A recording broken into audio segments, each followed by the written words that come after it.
안녕하십니까. 배종찬의 시사본부 시작합니다. 국민의힘이 후쿠시마 오염수를 오염 처리수로 부르자며 용어 변경에 나섰습니다. 야당은 이를 적극 비판했고요. 국민적 동의를 얻을지도 지켜봐야겠습니다. 그리고 윤석열 대통령이 연일 쏟아낸 강경 발언의 여파, 정부의 홍범도 장군 흉상 이전과 서훈 박탈 검토를 둘러싼 논란도 계속 이어지고 있는데요. 각설하고 시즌2에서 장성철, 서영주 두 분과 자세한 이야기 나눠보겠습니다. 정부가 편성한 내년도 예산안을 두고 재정 건전성과 경기 진작이라는 두 마리 토끼를 다 놓치는 건 아니냐 아쉽다는 평가도 나오고 있습니다. 정말 그런 것인지 무엇이 문제고 보완을 해야 될지 경제본부에서 들여다보겠습니다. 8월 31일 목요일 시사본부 지금 출발합니다.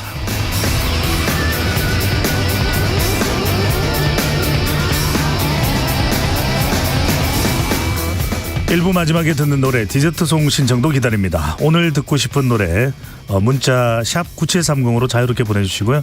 짧은 문자 50원, 긴 문자는 100원입니다. 선정되신 분께는 치킨, 빙수 등 간식 쿠폰 보내드리니까요. 많은 참여 부탁드립니다. KBS 1라디오의 모든 프로그램 유튜브에서도 함께할 수 있습니다. KBS 1라디오 채널 구독과 좋아요, 댓글 많이 부탁드리고요. 기상특보도 전해드립니다. 낙동강 본류, 밀양시 삼낭진교 지점 홍수주의보를 발령하오니 인근 지역 주민들은 안전에 유의하시기 바랍니다.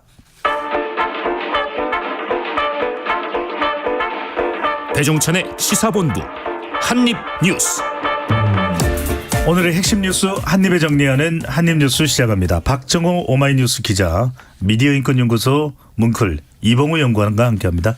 두 분 어서 오십시오. 안녕하십니까. 네.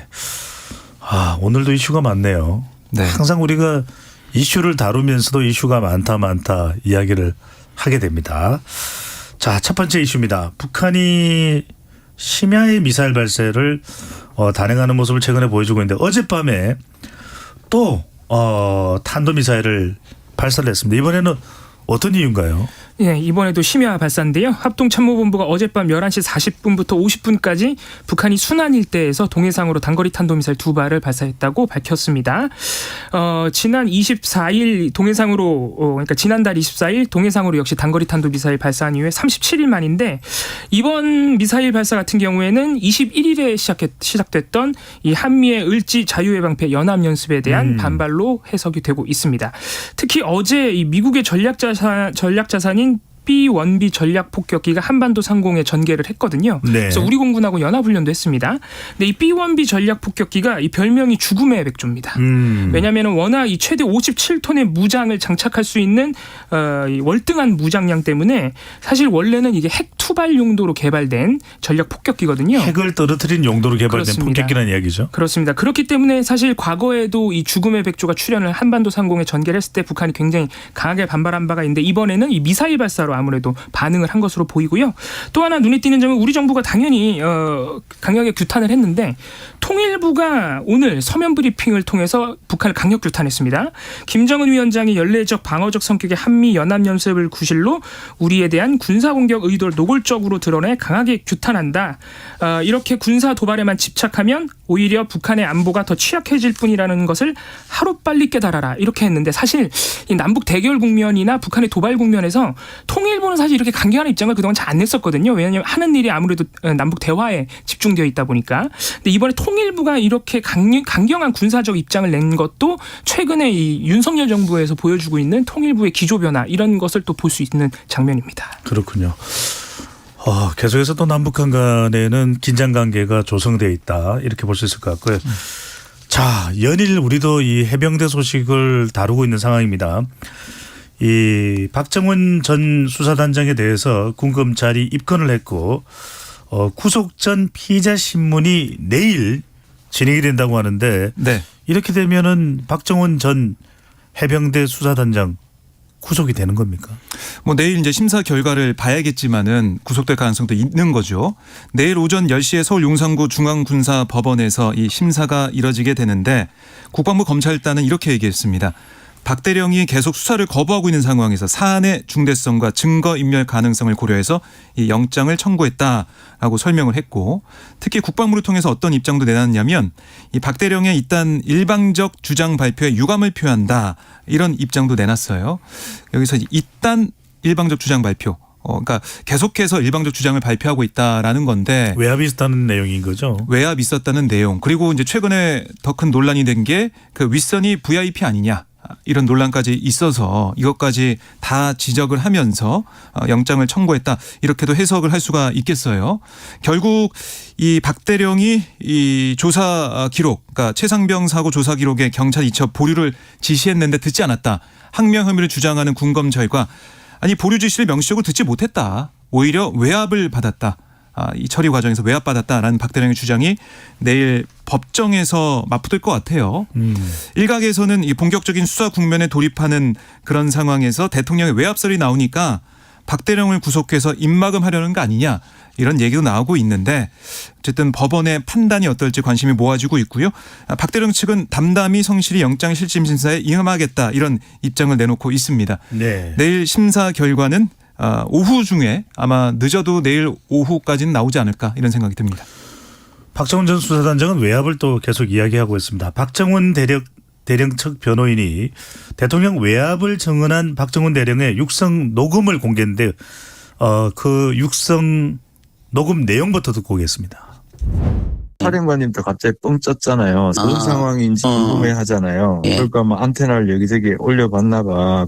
청와대에 있는 군사보좌관하고도 통화를 한번 했나봐. VIP 주관으로 회의를 하는데 군사보좌관이 이래저래 얘기하니까 군 관련해서 화를 이것보다 더 낸 적이 없다, 가장 경로했다면서 바로 국방부 장관 연락해야 돼서 꽝꽝꽝꽝 했다고 하길래.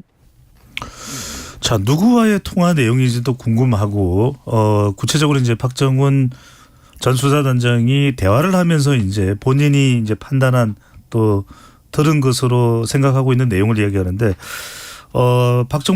박정훈 전 수사단장의 외압 주장에 대해서 대통령실 관계자들은 어제 이제 국회에서도 일제히 부인을 하고 나섰습니다. 자, 이 내용 어떻게 해석을 해야 될까요? 네, 일단 이 박정훈 대령의 방금 들으신 육성 녹취 같은 경우에 좀 설명이 필요한데 8월 24일에 박정훈 대령이 이제 본인의 법률 대리인인 김정민 변호사와 전화 통화상으로 대화를 나누면서 이 갑작스런 이첩 보류 지시 및 혐의 삭제 지시가 내려왔다고 하는 7월 31일의 상황.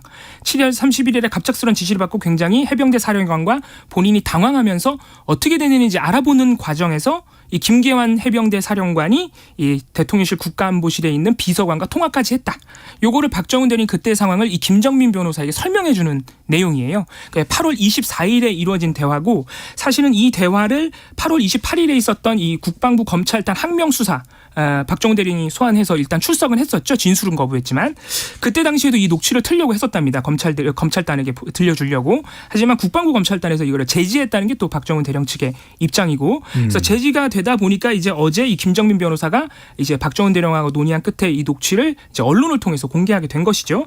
이 주목되는 부분은 조금 더 이제 구체적으로 나오는 부분인데 7월 31일 그 갑작스러운 이첩 보류 지시 직후에 김계환 해병대 사령관이 도대체 어떻게 된 일인지 알아보려고 여기저기 전화를 하던 와중에 대통령실 국가안보실 국방비서관하고 전화를 했다는 거예요. 네. 그 국방비서관으로부터 그 31일 오전에 대통령이 주재한 수석비서관 회의가 있었는데 그 자리에서 대통령이 이 1사단 이 수사 혐의에 들어갔다는 얘기를 듣고 굉장히 경로했다.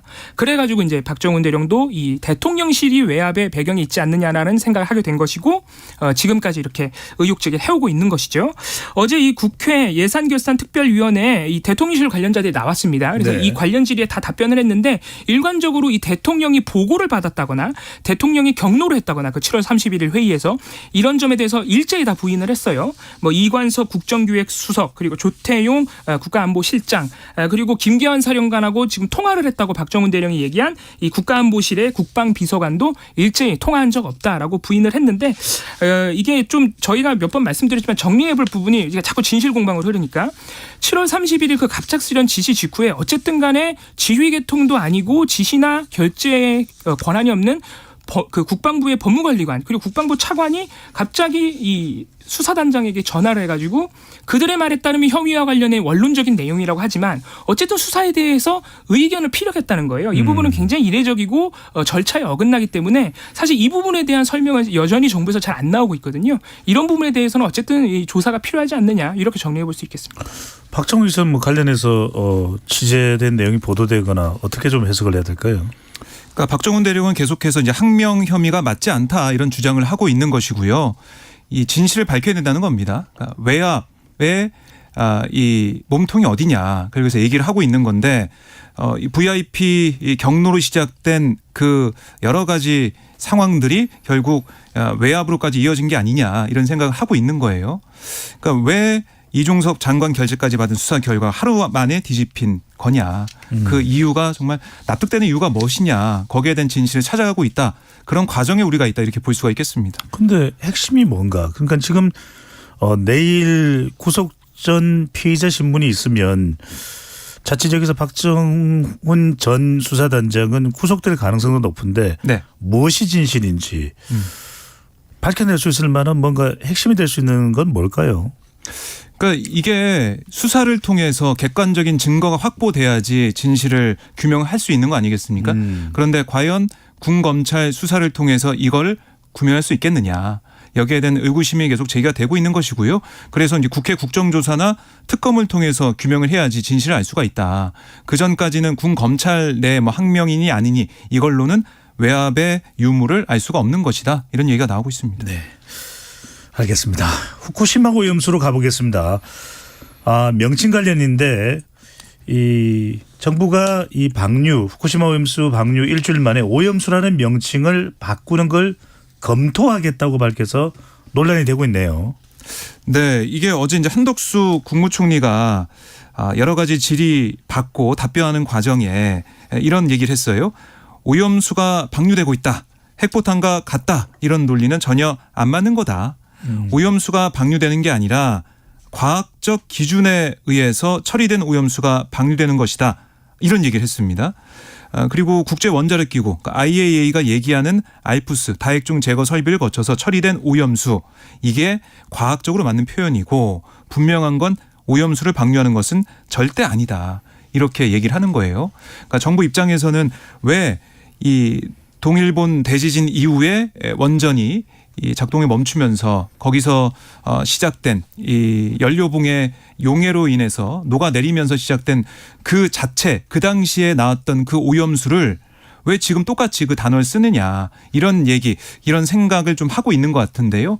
정부는 우선은 이제 오염수를 유지하겠다라는 얘기는 어제 뭐 1일 브리핑에서 하긴 했지만 한덕수 총리 얘기를 들어보면 과학적으로 처리된 오염수 라는 얘기를 하기 때문에 결국 정부도 어느 시점에 가면은 오염수를 처리수 아니면 뭐 오염 처리수 이렇게 바꾸지 않을까라는 생각이 드는데 사실은 글쎄요 이게 오염수라는 그 단어를 보면은 방사성 물질에 오염이 된 물 이걸 뜻하는 거 아니겠습니까? 네. 알프스를 거쳐서 정말 과학적으로 깨끗하고 오염이 안 된 처리수라고 본다면 왜 그러면 지금 이 처리수 문제에 대해서 우리가 정부가 예산을 이렇게 쓰면서 안전하다라고 국민들을 설득하는데 예산을 쓰고 있는 것인지라는 물음이 나올 수밖에 없고요. 과학적으로 처리돼서 처리수 오염된 물이 아니다라고 하면 왜 우리가 바다 곳곳에 이 돈을 들여서 검사를 하면서 이걸 왜 들여다보고 있는 것인지 여기에 대한 물음이 또 나오고 있는 거죠. 오늘 보면은 국민의힘에서는 윤재욱 원내대표가 처음으로 공식 회의에서 처리수라는 단어를 또 쓰기도 했습니다.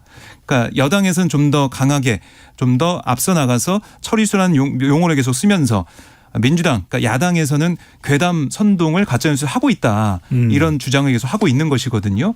반면에 야당에서는 아니 오염돼 있는 그런 물 그리고 방사성 물질이 100% 다 걸러졌는지 이게 알프스를 통해서 다 제거되지 않았다라고 하는 전문가의 주장도 있는데 왜 그걸 그냥 과학적으로 안전한 처리수로 불러야 되느냐 이게 또 반문하고 있는 상황입니다. 혹시 미국이나 중국은 어떻게 표현하는지 아시는지요?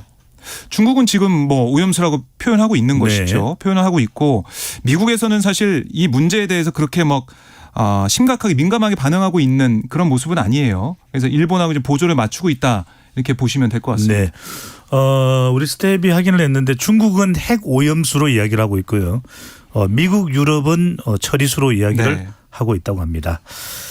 자, 용어를 바꾼다고 해서 문제가 해결되는지 어떤지는 잘 모르겠지만 하여튼 용어 관련 논란도 있다는 부분도 전달을 해드립니다. 교통정보 듣고 한입뉴스 이어가겠습니다. 이승미 리포터. 네, 이 시각 교통정보입니다. 서울 시내 세종대로에 통제 구간 있습니다. 숭례문 방향으로 서울시 의회 앞이고요. 하위 3개 차로가 집회 준비로 통제되고 있는데요. 집회 후에 종강역과 을지로 입구역을 지나 다시 출발 지점으로 돌아오는 행진이 예정돼 있습니다. 세종대로와 종로, 남대문로 이용에 참고하시기 바랍니다. 경부고속도로 부산 방향으로 한남에서 서초까지 정체입니다. 신갈에서 수원까지나 동탄에서 오산까지도 밀리고 천안에서 5km가 밀리고 있습니다. 이후로 청성에서 영동 3터널 부근까지 3km 구간은 작업 여파로 정체고요. 서해안고속도로 목포 방향으로 서평택에서 서해대교 사이 여기도 작업 여파로 정체입니다. 영동고속도로는 인천 방향으로 반월터널 1차로에서 사고 나서 3km 구간 속도 내기 어려워졌고요. 이후 안산에서 작업 여파로 정체됩니다. KBS 교통정보센터였습니다.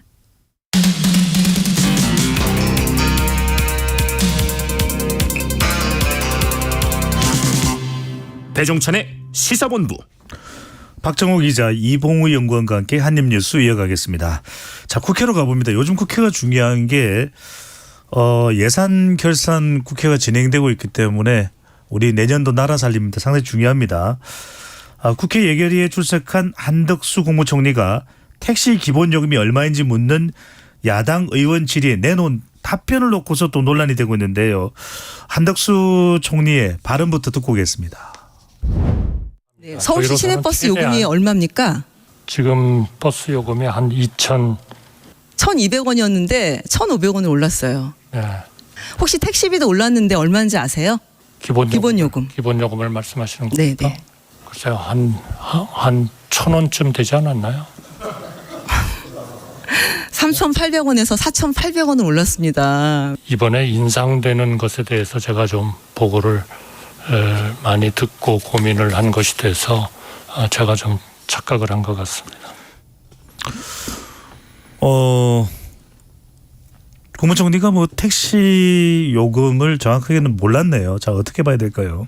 그렇습니다. 일단 들으신 대로 한덕수 국무총리가 이 서울시 택시요금 기본요금에 대해서 이제 1,000원이라고 답변을 하면서 들으신 바대로 약간 이제 다른 의원들이 약간 웃음을 터뜨리는 저도 장면도 1,000원이었으면 좋겠는데 그러면 그렇죠. 택시 업계가 버텨내지 굉장히 못하겠죠. 반발하죠. 예, 사실 택시 이제 대중교통 자주 이용하시는 분들은 이 택시 기본요금 특히 이제 뭐 지역마다 조금 다르긴 하지만 정확하게는 몰라도 이제 많이 이용하시는 분들은 뭐 한 3,000-4,000원 정도로 아마 이제 일상적으로 알고 계실 텐데 네. 이 1,000원이라는 답변은 사실 이 한덕수 총리의 답변은 그러한 어떤 이 상식적인 수준하고도 좀 거리가 너무 멀다 보니까 버스 요금도 그보다는 더 되죠. 그렇죠. 그리고 또 이제 그 서울시 시내버스 요금 같은 경우에도 이제 2,000 몇백 원이라고 답변을 하려다가 멈추고 이제 사실은 1,500원으로 지금 최근에 올랐던 것인데 이런 부분 때문에 아무리 고위공직자들이 다 대중교통을 잘 이용하지 않더라도 너무 이 서민들의 현실을 잘 모르는 것은 좀 문제가 있다라는 이게 사실 이런 논란이 과거부터 좀 반복되고 있는 측면이 있습니다. 그래서 이 고위공직자들이 대중교통을 잘 이용하지 않더라도 이런 기본적인 통계에 대해서는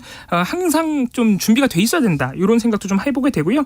이 공방을 주고받았던 더불어민주당 이수진 의원도 이 공방 이후에 SNS에 글을 올려서 이렇게 택시 기본요금도 모른다면 어떻게 피 같은 국민 혈세를 잘 쓸 수 있겠느냐. 기본요금이 얼마인지 아시나는 답변이야 1,000원이라고 답변하는 이 총리의 태도가 너무 답답하다고 또 비판을 했습니다. 네, 우리 청취자분들이 또 판단을 하시겠죠. 자, 여성가족부 김현숙 장관 어디에 있는지 찾지를 못한다는 그런 또 논란까지 있었는데 잼버리 부실 운영에 대해서 사과 발언을 했습니다. 김현숙 여성가족부 장관의 발언 듣고 오겠습니다. 여성가족부 장관으로서 새만금 잼버리의 공동조직위원장의 한 사람으로서 스카우트 대원들과 어떤 심려를 하셨던 국민들께 진심으로 사과의 말씀을 드리도록 하겠습니다. 누구의 책임론에 대해서 서로 미루고 그럴 건 아니고 감사원 감사를 지켜보는 것이 적절하다고 생각을 합니다. 김 장관이 잼버리 책임에 대해서는 감사원 감사를 지켜보는 게 낫겠다라고 네. 답변을 했습니다. 이 부분은 또 어떻게 봐야 될까요? 그러니까 지난주 금요일 원래 이제 국회 여성가족위 현안 질의가 예정돼 있었는데 현안 질의 앞두고 여야가 합의 안 된 뭐 이 증인 이 문제 때문에 김영숙 장관이 여야 합의가 없는 회의엔 참석하지 못한다 이렇게 얘기하면서 모습을 감췄죠. 그래서 민주당 의원들이 찾아다니면서 뭐 숨바꼭질, 뭐 추격전 뭐 이런 제목이 붙는 기사까지 나오기도 했는데 권인숙 의원이 또 찾으러 다니는 그런 또 영상도 있었던 것 같은데. 네. 그러니까 잼버리 대회가 마무리된 지 18일 만에 어제 국회에서 기자들과 만나서 어떻게 보면 처음으로 사과를 한 셈인데 글쎄요 이게 너무 늦었다는 생각도 들고요. 잼버리 파행 사태 이후에 주무장관으로서 국민 앞에 떳떳하게 나와서 기자회견을 하든 기자 간담회를 하든 국회에 나와서 질의에 답변을 하든 뭔가 책임지는 모습을 보이는 게 좀 부족하지 않았나 이런 생각이 드는 그런 상황입니다. 그리고 이제 사과의 말씀을 드리도록 한다라고 했는데 사과는 했지만 책임에 대해서는 사실 즉답을 피한 거 아니겠습니까?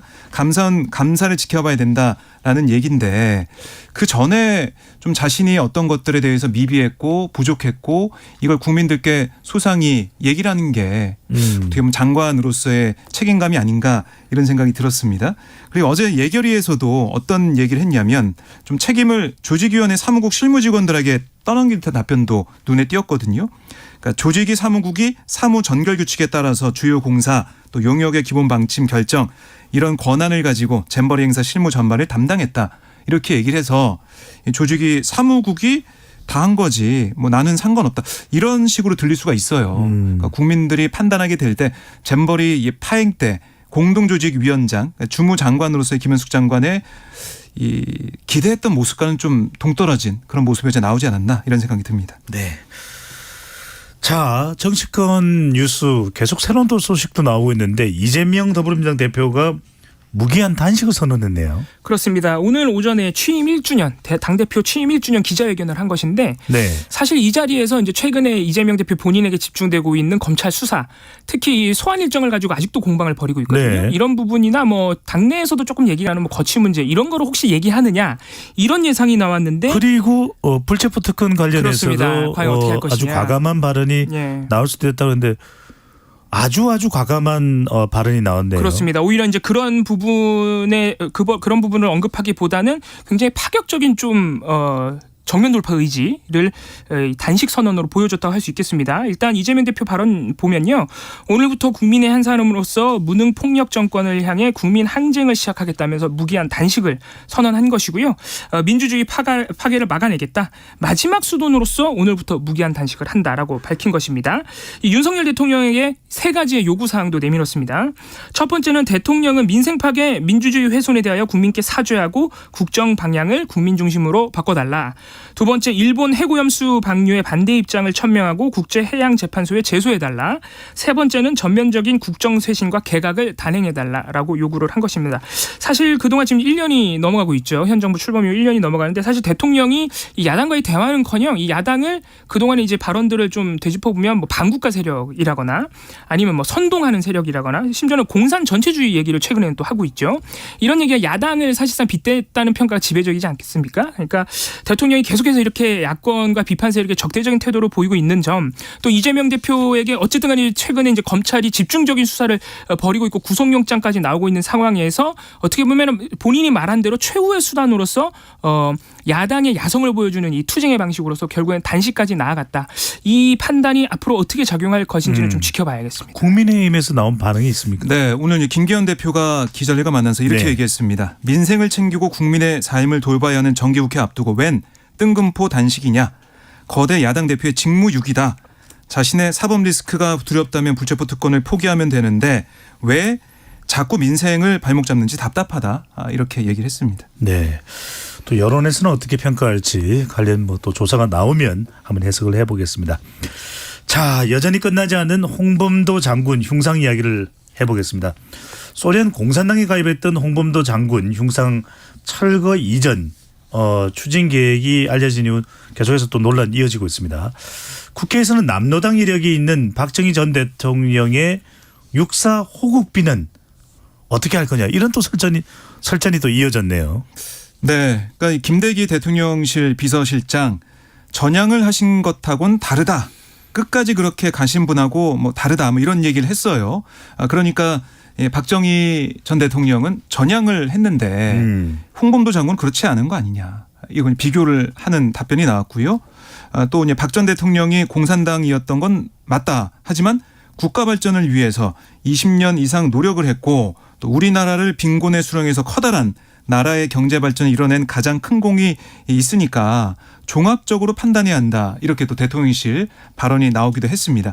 그러니까 왜 이런 이중잣대를 대는 거냐라는 민주당의 또 반박도 나왔는데요.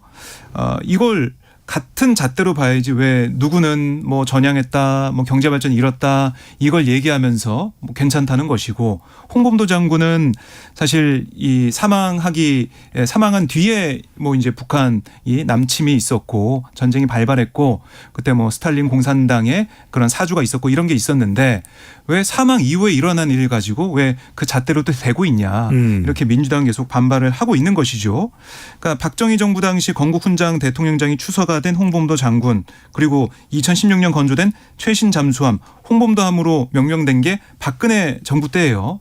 그러니까 이런 것을 봐서는 이게 정치적 이데올로기를 따질 사안이냐 이런 얘기를 계속 민주당이 하고 있는 것이죠. 박정희 대통령은 홍범도 장군에게 훈장을 수여했네요. 그렇습니다. 그 당시 추서를 했으니까 네. 그걸 봤을 때 다 홍범도 장군의 그 당시의 상황 독립운동과 또 소련 공산당에 가입했던 것과 여러 가지 것들 다 판단한 것인데 왜 그걸 가지고 이렇게 이중잣대까지 돼가면서 박정희 전 대통령과의 차이점을 만들어내느냐 이런 얘기가 민주당에서 나오고 있는 겁니다. 그런데 이건 무슨 이야기입니까? 육군사관학교에 있는 홍범도 장군의 흉상은 옮길 가능성이 높지만 국방부 청사 앞에 있는 홍 장군 흉상은 그대로 두기로 했다. 이게 달라지는 겁니까?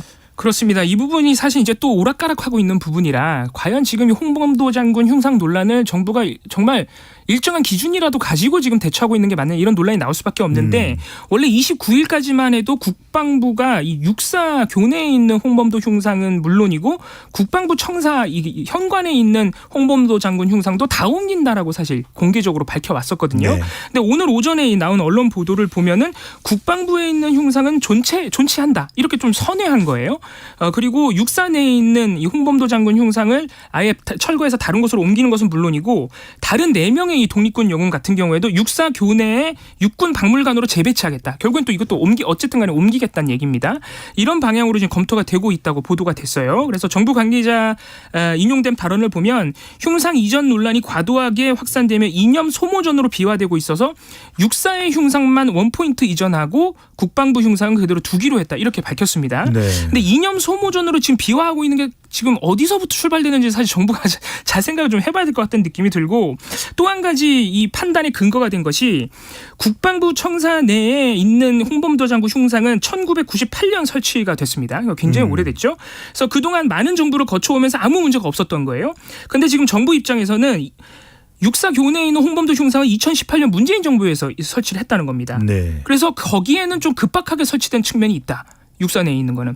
근데 사실 이렇게 해명해도 더 말이 안 됩니다. 그러면은 홍범도 장군에 대한 역사적 평가가 문제가 아니라 어느 정부에서 설치했느냐가 문제냐 이렇게 사실 반론이 나올 수밖에 없는 거예요. 그래서 이런 지점 때문에 물론 이에 대해서 저희 대통령실이나 정부에서 또 어떻게 입장을 낼지 좀 지켜봐야겠지만 홍범도 흉상 이 존치 문제 또는 철거 이전 문제에 대해서 정부가 확실하게 좀 설명해 줄 필요가 있을 것 같습니다. 청취자분들이 궁금한 게 많으실 텐데 저희가 조금 더 다뤄야 되는 주제가 있어서 깊숙하게 들어가는 거 이따가 각설하고 시즌2에서 더 자세하게 더 상세하게 다루도록 하고요. 자, 문제는 이겁니다. 우리나라 출산율이 세계 최저라고 이야기를 하는데 2분기 출산율이 또 역대 최저치를 갱신했다고요. 네, 뭐 계속해서 출산율이 낮아지고 있어서 저출생 문제 심각하다 이런 얘기는 계속 이어지고 있습니다. 저도 좀 많이 나와서 좀 기여를 해야 되는데 이게 또 여건상 쉽지가 않더라고요. 그래서 다들 아이를 낳을 환경이 안 된다, 여건이 안 된다 이런 얘기를 하고 있는데 이번에 2023년 6월 인구 동향에 따르면 지난 2분기 합계 출산율 그러니까 여성 1명이 평생 낳을 것으로 예상되는 평균 출생아 수가 0.7명. 1년 전보다 0.05명 감소를 했습니다. 그러니까 역대 가장 낮은 수준이고요. 대한민국이 사라지겠네요. 그러니까요. 이 해외 학자가 이 상황을 듣고 깜짝 놀란다는 거 아닙니까? 대한민국 이러다 망한다 이런 얘기를 할 정도로 깜짝 놀라고 있어서 특단의 대책이 필요해 보여요. 계속해서 출생아 수가 낮아지고 있으니까 이걸 막을 수 있는 대책 필요하고 사망자 수 6월 사망자 수를 보면은 26,820명으로 1,900명 증가를 해서 지금 6월 사망자 수가 출생아 수를 웃도는 상황. 인구는 8,205명 자연 감소를 했는데 인구 전체적으로 보면은 2019년 11월부터 44개월째 감소세입니다. 출생아 수가 좀 계속 늘어나야 어떻게 보면 인구가 유지가 될 때는 그게 안 되기 때문에 뭐 우리 저번에 얘기를 했지만은 병역 자원도 좀 모자란다. 그래서 의경부활은 안 된다. 이런 얘기가 나올 정도로 여러 사회 곳곳에 이 출산율 떨어지는 문제, 출생아 수 감소 문제에 대한 우려의 목소리가 계속 나오고 있습니다. 그래서 여기에 대한 대책 필요해 보입니다. 네. 자, 코로나19 이전에도 우리가 한번 소개를 해드렸던 적이 있는데 오늘부터 독감과 같은 이제 4급이 됩니다. 같은 대상이 되는데 검사비도 이제는 유료로 전환이 된다고요? 그렇습니다. 몇 가지 좀 변화되는 지점 봐야 될 텐데요. 일단 그동안 시행했던 1일 전수 감염자 수 관리가 종료가 됩니다. 대신 527개 감시기관이 이 참여해주는 양성자 신고 체계가 운영돼서 주간 단위로만 이 확진자 수를 공개하게 되고요. 가장 피부에 와닿는 변화로는 말씀하신 대로 동네 의원에서 이 무료로 제공했던 신속 항원 검사가 유료로 바뀌고요. 유전자 증폭 검사 이게 조금 더 정확하다 그러는데 이 검사도 검사자 본인의 부담금이 크게 늘어납니다. 그래서 대략 2만 원에서 5만 원가량 이 검사비가 본인 부담으로 온다는 변화를 주지를 하셔야겠고요. 모두에게 지원되던 입원 치료비도 앞으로는 중증 환자에게만 지원이 되고 본인 부담금이 크게 늘어납니다. 또 먹는 치료제와 관련해서도 고위험군 집중보호를 위해 현재 무상 지원 체계를 유지를 하되 향후에는 건강보험으로 등재를 해서 건강보험료에서 빠져나고 본인 부담금은 어느 정도 있도록 바꾼다 그러고요. 병원급 의료기관과 입소형 감염 취약시설에 남는 실내 마스크 착용 의무는 그대로 좀 유지가 됩니다. 그러니까 다른 곳에서는 다 마스크 자율로 착용하셔도 되는데 병원급의 의료기관 그리고 이 감염 취약시설 이런 부분에서는 여전히 실내 마스크 착용을 하셔야 됩니다. 네. 감기와 같은 취급을 받는다는 게 영영 이제 코로나와 이별을 하는 건 아니라는 것도 참 우리가 잘 생각을 하기는 해야 될 것 같습니다. 한입뉴스 이봉구 미디어인권 연구소 문클연구원 박정호 오마이뉴스 기자와 함께했습니다. 두 분 말씀 잘 들었습니다. 고맙습니다. 감사합니다. 오늘의 디저트송입니다.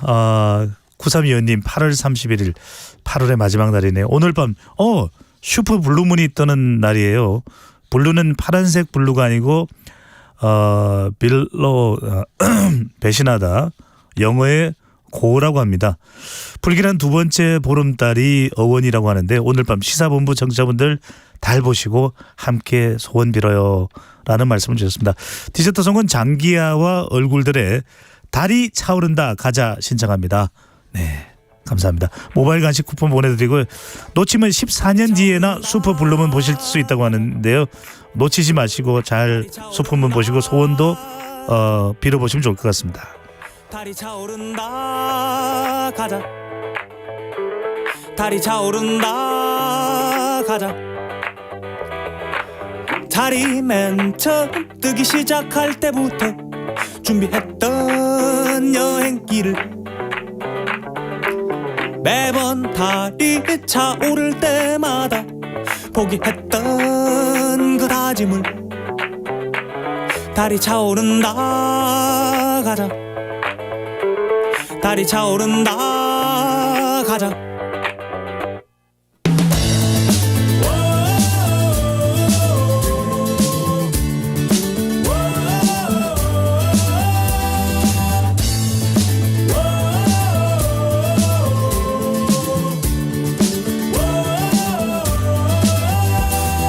말을 하면 아무도 못 알아들을지 몰라 지레 겁먹고 벙어리가 된 소녀는 모두 잠든 새벽 4시 반쯤 홀로 일어나 창밖에 떠있는 달을 보았네. 하루밖에 남질 않았어. 달은 내일이면 다 차올라. 이번이 마지막 기회야. 그걸 놓치면 영영 못 가. 달이 차오른다 가자. 달이 달이 차오른다 가자 달이 차오른다 가자 달이 차오른다 가자 가자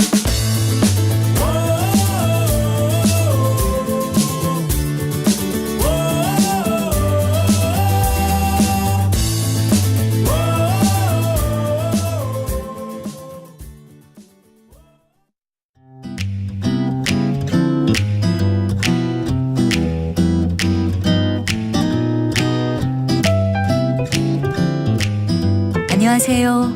바른말 고운말입니다. 누구나 해보지 않은 일을 새롭게 시작하면 처음에는 서툴고 잘하지 못하지만 시간을 두고 반복하다 보면 익숙해집니다. 이렇게 시간을 두고 연마해서 기술이나 실력이 좋아지는 것을 뜻하는 표현으로 숙달과 숙련 같은 것이 있습니다.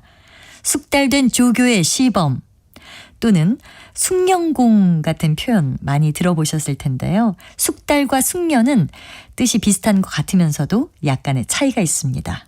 먼저 숙달은 익숙하게 통달함이란 뜻으로 어떤 기술이나 지식 따위에 익숙하고 통달되는 것을 말합니다. 서투른 일도 숙달되면 한결 쉽다.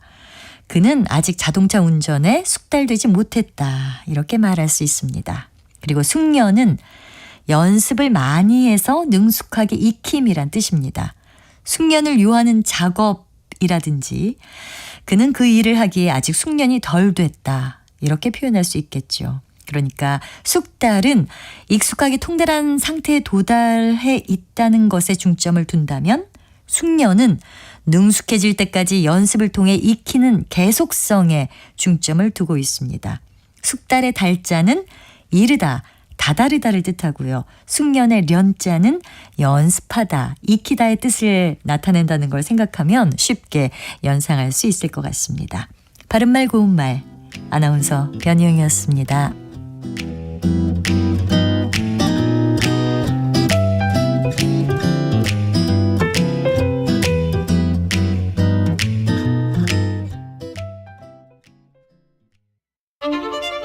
토론은 치열해도 판단은 냉정하게. 복잡한 세상을 바꾸는 첫걸음은 의외로 단순할지도 모릅니다. 평일 저녁 7시 20분 당신을 바꾸는 질문.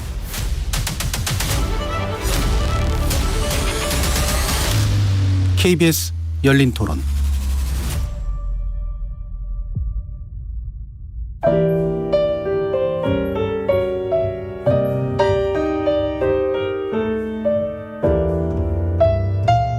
내일의 품격, 김성환의 시사야에서 챙겨가세요. 하루를 마무리하는 시간 꺼내보는 당신의 지식 창고. KBS 1라디오 김성환의 시사야. 평일 밤 10시 5분 여러분을 찾아갑니다.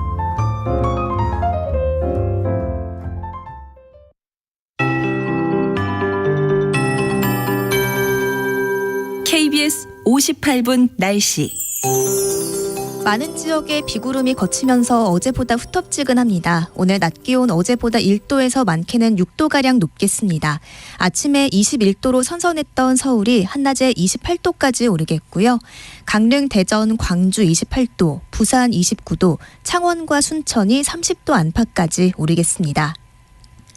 비구름은 경상권에 약하게 남아 있습니다. 오늘 경상권에 20에서 60, 제주도 5에서 20mm의 비가 가끔 오겠고요. 내일 새벽부터 빗줄기가 강해지면서 전라권으로 확대하겠습니다. 전북 동부는 내일 낮까지 5에서 40mm에 그치겠지만 전남은 비가 계속 이어지면서 최대 80mm가 내릴 수 있고요.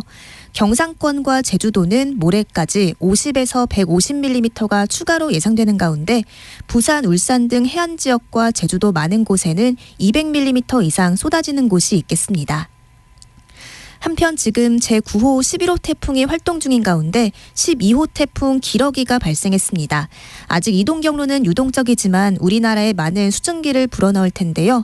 주말엔 전국에 또 한 차례 비가 오면서 기온이 30도 안팎까지 오르겠습니다. 경상권과 전남엔 산사태 위기경보 주의 단계가 발령 중입니다. 지금 서울의 기온은 26도입니다. 박다우입니다.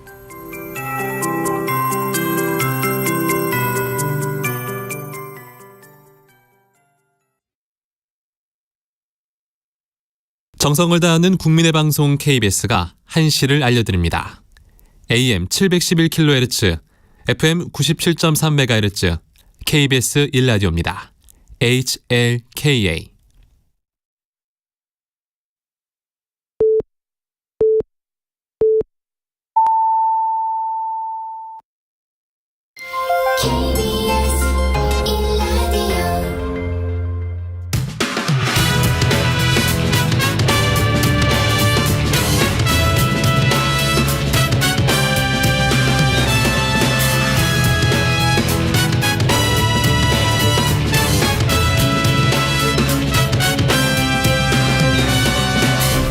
KBS 1라디오 배종찬의 시사본부.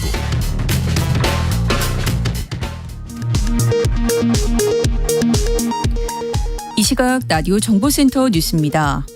더불어민주당 이재명 대표가 정부의 민주주의 파괴를 막겠다며 무기한 단식에 돌입하겠다고 밝혔습니다.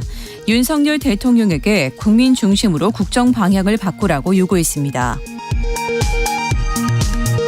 홍범도 장군 흉상 철거 논란이 이어지는 가운데 한덕수 국무총리가 해군 잠수함 홍범도함의 한 명 변경도 검토해야 한다고 밝혔습니다. 정부가 추진하는 가석방 없는 무기징역 제도 도입에 대해 대법원이 사실상 반대 입장을 밝혔습니다. 내수 경기 활성화를 위해 추석 연휴와 개천절 사이 평일인 10월 2일이 임시 공휴일로 지정됩니다. 지금까지 라디오 정보센터 뉴스 정원나였습니다.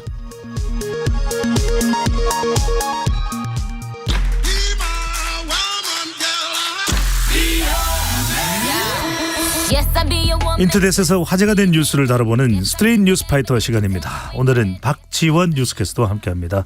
어서 오세요. 안녕하세요. 네. 평상시에 이 박지원 캐스터도 뭐 중고 거래 네. 많이 하세요? 어때요? 저보다 저희 어머님께서 많이 하시더라고요. 오늘도 하러 나가셨습니다. 그래요? 네. 오. 열심히. 티클모아 태산. 그럴 때 뭐 낯선 사람들을 만나면 좀 뭐 불안하거나 이렇지는 않아 하세요? 어머님은? 거기에 대한 큰 불안감은 아무래도 좀 덜 있으신 것 같습니다. 자주 하시기도 하고 거기에 대해서 큰 사고가 없었기 때문에. 네. 네. 그렇군요. 그래서 이 거래라는 것은 서로 간에 대한 믿음이다 이런 생각이 드는데, 자, 오늘 어떤 주제와 또 소식이 들어와 있을까요? 중고거래 플랫폼입니다. 당근에서 자동차를 직거래한 구매자가 며칠 후 차를 도난당했다는 사연을 공개했습니다. 이 구매자가 공개한 영상에 따르면 차를 판매한 사람은 며칠 뒤 또 다른 차키로 주차장에서 차를 훔쳐갔다고요? 황당하죠. 네. 광주 전남대에 다니는 유학생 A씨의 사연이 커뮤니티에 올라온 겁니다. 본인이 차를 도난당했다라고 하면서 하소연하는 글이었는데 9일에 당근에서 2011년식 아반떼 하이브리드를 구매한 A씨는 계좌이체로 대금을 지불하고 자동차를 넘겨받았습니다.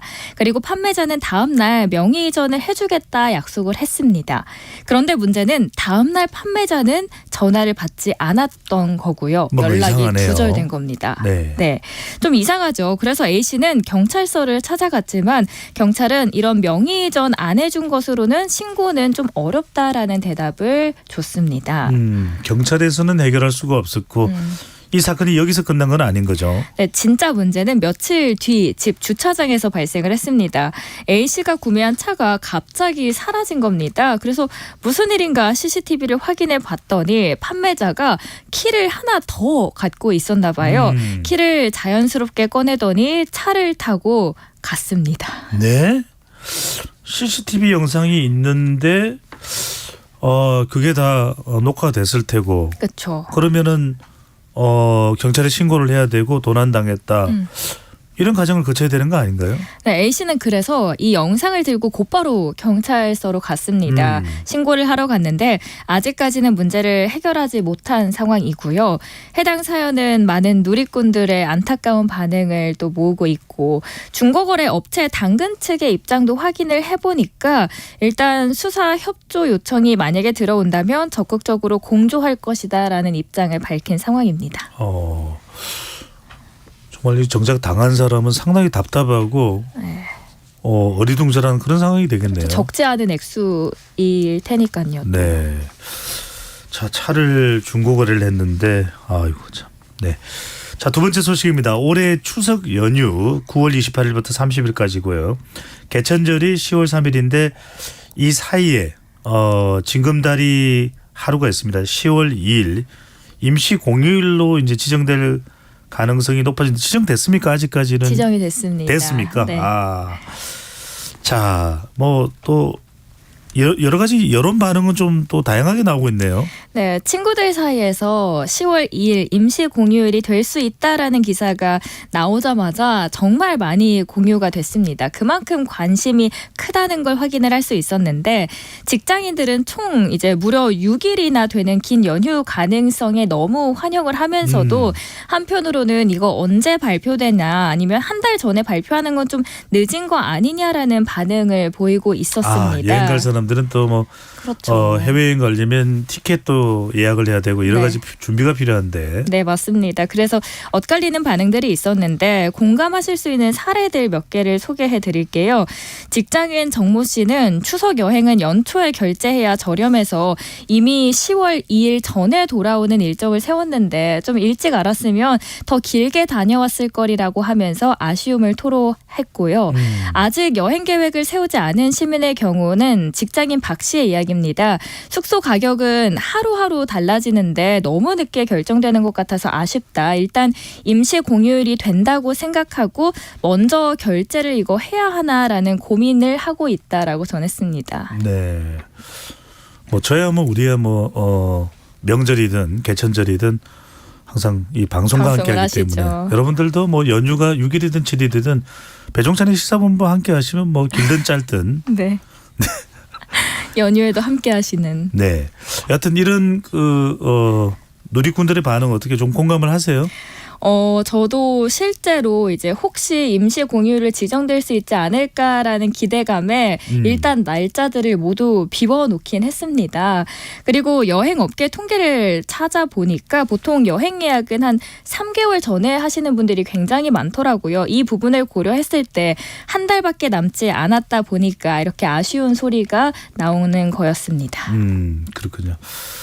요즘 경제가 좀 너무 어렵다. 그렇다 보니까 이제 정부가 임시 공휴일을 한 이유는 고민 끝에 네. 내수 경제 좀 활성화시키겠다 이런 목적도 있는 거죠. 네, 임시 공휴일로 이제 지정이 되면 확실히 내수 시장에 도움이 될 것 같긴 합니다. 역사가 반복되다 보니까 보통 과거에는 어땠는지 보게 돼서 찾아보니까 현대경제연구원에서 2020년 8월 17일 임시 공휴일 효과를 분석해 봤더니 총 경제 부가가치 창출액이 무려 1조 6천억 원이 넘었고요. 소비 지출액도 2조 원, 그리고 생산 유발 효과도 4조 원 정도 넘었다라고 합니다. 자, 그렇다면 이번에도 이 정도의 효과를 누릴 수 있냐라고 봤더니 이 보고서를 작성한 경제연구실장은 이번에도 임시 공휴일로 인해서 지난 2020년과 비슷한 경제 효과가 있을 것이다라고 내다보고 있습니다. 네. 경제방송 앵커시니까 경제 이슈에 대해서 명쾌하게 또 설명을 해주시는 콩으로 들어와 주신 또 글을 남겨주신 정유진님께서 제발 이런 건 좀 미리미리 정했으면 좋겠어요 라는 말씀을 주셨습니다. 100% 공감합니다. 제발 좀 그쵸. 3개월 전에 그리고 뭐 징검다리 날은 그냥 아예 의무적으로 다 쉬자. 너무 좋죠. 너무 좋겠다 그죠. 하지만 시사본부는 계속됩니다. 그럼요. 영원히 쭉. 네. 자. 다른 소식입니다. 한 아이 엄마가 패밀리 레스토랑에서 5살 아이와 충돌해 신발에 소스가 묻은 손님으로부터 맘충 이런 핀잔을 들었습니다. 내가 그렇게 잘못했냐고 하소연한 사연이 화제가 되고 있네요. 글쓴이 A씨는요. 주말에 이제 4살 아이와 함께 패밀리 레스토랑에 다녀왔습니다. 주말에는 보통 분빌수가 있는데 이날은 사람도 많지 않고 빈자리도 꽤 있었다고 합니다. 문제는 음식을 가지러 간 뷔페에서 발생을 한 건데 A씨는 샐러드바에 음식을 가지러 갔는데 아이가 따라온 거죠. 그런데 잠시 다른 곳을 본 사이에 아이가 한 손님의 다리에 부딪힌 거예요. 그리고 그 손님의 신발에 빨간 소스가 묻게 됐습니다. 있습니다. 뭔지는 알겠네요. 네. 이걸 본 A씨는 재빠르게 죄송하다 곧바로 사과를 했고 신발도 닦아드렸는데 그새 신발에 물이 든 겁니다. 그래서 배상을 드리겠다라고 했지만 손님은 발을 뿌리치더니 관리도 안 되는 애 땡땡을 왜 데리고 왔느냐 재수가 없다라고 하면서 아이를 다소 바퀴벌레 보는 눈빛으로 봤다라고 제보를 했습니다. 물론 뭐 기분이 언짢겠지만 뭐 아이가 일부러 그랬을 리는 없을 것 같은데 네. 사건이 그러고는 어떻게 됐습니까?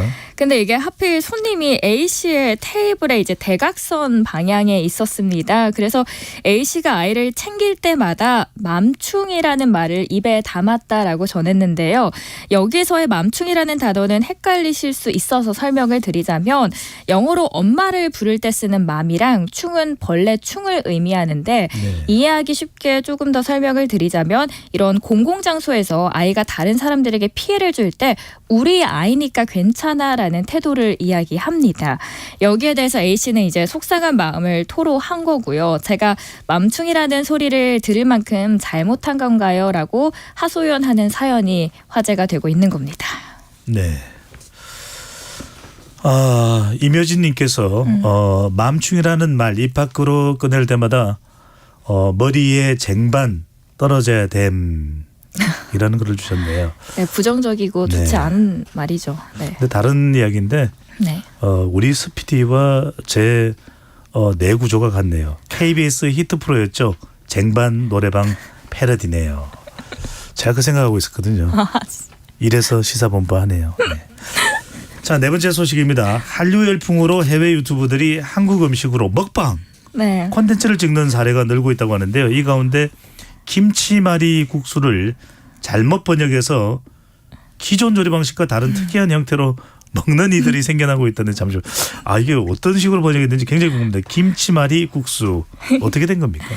네, 최근에 여러 SNS에는 외국에 잘못 퍼진 김치말이국수라는 제목의 게시물이 확산이 되면서 과거에 업로드된 먹방 영상이 화제가 되고 있는데요. 이 4년 전에 올라온 영상임에도 불구하고 조회수가 무려 228만 회를 기록하면서 역주행 영상 대열에 이름을 올렸습니다. 제가 영상을 눌러봤는데 2018년에 한 해외 유튜버가 올린 영상에는 한국의 이 김치말이국수를 먹는 모습이 담겨 있습니다. 그런데 흔히 우리가 김치말이국수라고 하면 어떻게 생각하시나요? 어떤 모습을 구상이 되시나요? 김치말이국수요? 네. 김치와 있고 국물이 있고 네, 그렇죠. 우리가 알고 있는 다 알고 있는 네, 국물과 함께 김치가 얹어 있는 형태의 음식이 상상되긴 하는데 그런데 영상에서는 흔히 볼 수 있는 형태와는 전혀 다른 모습이었습니다. 저도 보면서 살짝 당황스러웠는데 이 양념된 면을 두꺼운 김치에 돌돌 말아서 마치 쌈을 싸듯 먹었습니다. 그것도 굉장히 먹기 힘들어서 겨우겨우 입에 넣는 모습을 보여주고 있었습니다. 잠깐만요. 그러니까 이제 김치말이 국수가 국수가 베이스가 아니라 면을 김치 안에 넣어서 싸서 먹는다. 네. 맛있겠는데요. 저도 근데 해보고 싶더라고요. 네. 근데 이게 오픈 해프닝인데 왜 그랬냐 보니까 김치말이 국수를 제가 구글 번역기에 입력을 해봤습니다. 그랬더니 김치 rolled noodles이라고 뜨는데 이게 말이라는 단어가 돌돌 말다라는 의미로 번역이 된 겁니다. 그러니까 이게 직역을 하면 김치에 돌돌 마른 국수라는 뜻이 나오는 거예요. 한국어를 영어로 번역하는 과정에서 오역이 생긴 거고요. 먹방 영상을 본 이제 한국인 누리꾼들은 이거 김치말이국수가 아니라 김치 쌈국수 아닌가요?라는 반응들을 보였습니다. 김치쌈 맞죠? 네, 그래도 맛있겠네요. 혹시 뭐 비슷한 그런 사례들이 있었을까요? 네, 좀 국내 여러 식당에서 이렇게 영어로 잘못 표기한 사례들도 있곤 하더라고요. 네. 6회를 영어로 숫자 6을 이야기해서 6 times라고 써였고요. 육회를 6타임즈. 네. 그리고 밀면 같은 경우에는 이제 실제로 밀다의 그 밀면을 영어로 오역이 돼서 when you push, 그러니까 진짜 밀다라고 쓰여 있더라고요. 이런 사례들도 종종 있어서 여기에 대해서 농림축산식품부랑 이제 한식진흥원도 이런 혼란을 좀 줄이고자, 왜냐하면 요새는 외국에서 많이 한국을 찾곤 하니까 한식 메뉴 외국어 표기법 길라잡이 800선 제작에 나서고 있다고 합니다. 네. 육회를 6타임즈, 밀면은 when you push, 대게는 대게. 저도 대게 좋아하는데 usually. 네. 예, 곧 뭐 우리 KBS 개콘 시즌 2가 나오면 아마 거기서 만나실 수 있지 않을까 생각됩니다. 자, 재미있고요. 스트레이트 뉴스 파이트, 지금까지 박지원 뉴스캐스터와 함께했습니다. 잘 들었습니다. 고맙습니다.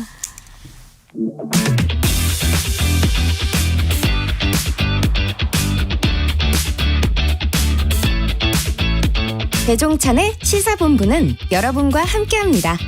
짧은 문자 50원, 긴 문자 100원이 드는 샵 9730. 라디오 어플 콩과 유튜브는 무료로 참여하실 수 있습니다.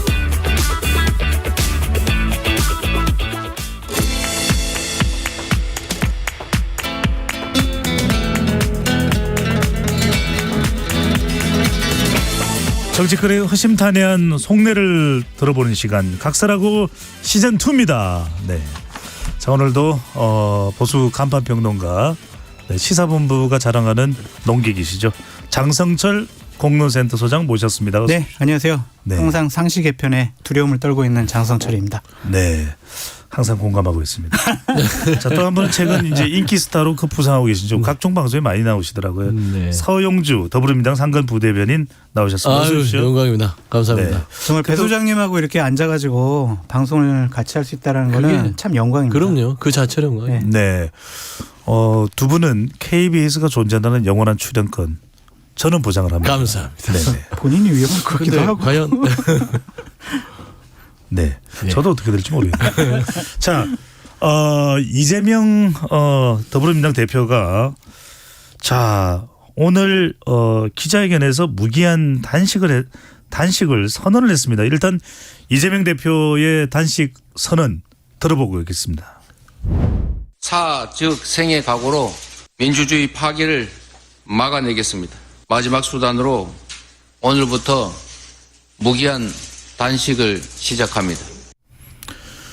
네, 기자회견 내용 좀 더 다른 내용으로 예상을 했던 취재진들 또 많았을 텐데 무기한 단식입니다. 서영주 부대변인 일단 이렇게 결정을 한 배경 또 이유 뭘까요?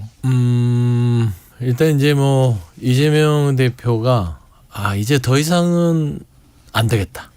더 이상 끌려다닐 수 없다. 그리고 이대로 말로 해서는 안 되겠다 생각한 것 같아요. 근데 정치인한테 가장 고통스러운 어떤 투쟁 방식이 단식이거든요. 단식이라는 것은 목숨을 걸고 하는 거예요.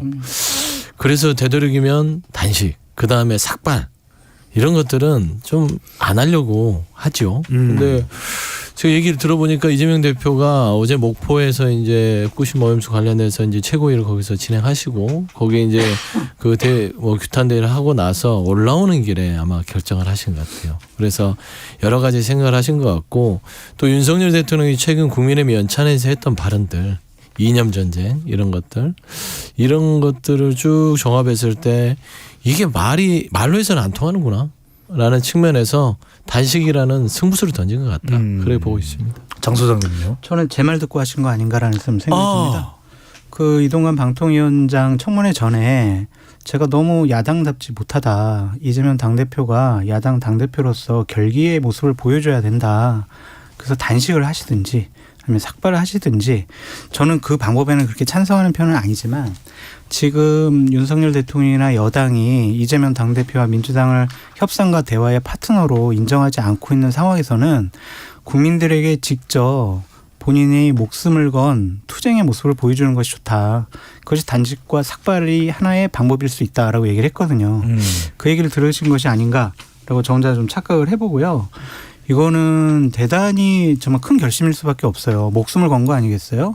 우리 한 끼만 굶어도 배고파서 엄청 힘들잖아요. 네. 근데 무기한 단식이라는 것은 거의 병원에 실려가기 전까지 하겠다라는 강한 의지의 표현인데 저는 정치인의 단식에 대해서 찬성하지는 않지만 제가 반대하는 민주당과 진보 진영에 있는 야당 당대표지만 폄하하고 싶진 않아요. 저러한 모습에 대해서 국민의힘이나 대통령실에서 에이 뭐 저기 어디 화장실 가서 뭐 좀 먹겠지, 뭐 좀 하다 말겠지, 뭐 단식한다고 뭐 우리가 뭐 얘기 들어줄 것 같아? 이런 식으로 일단 인식을 표면적으로는 방탄 단식이 아니냐 이런 또 비판이 국민의힘 쪽으로부터 나오고 있는 것 그렇죠. 같은데요. 방탄 단식이냐 아니면은 뭐 불쌍하게 보여가지고 지지층을 결집시키려는 거 아니냐.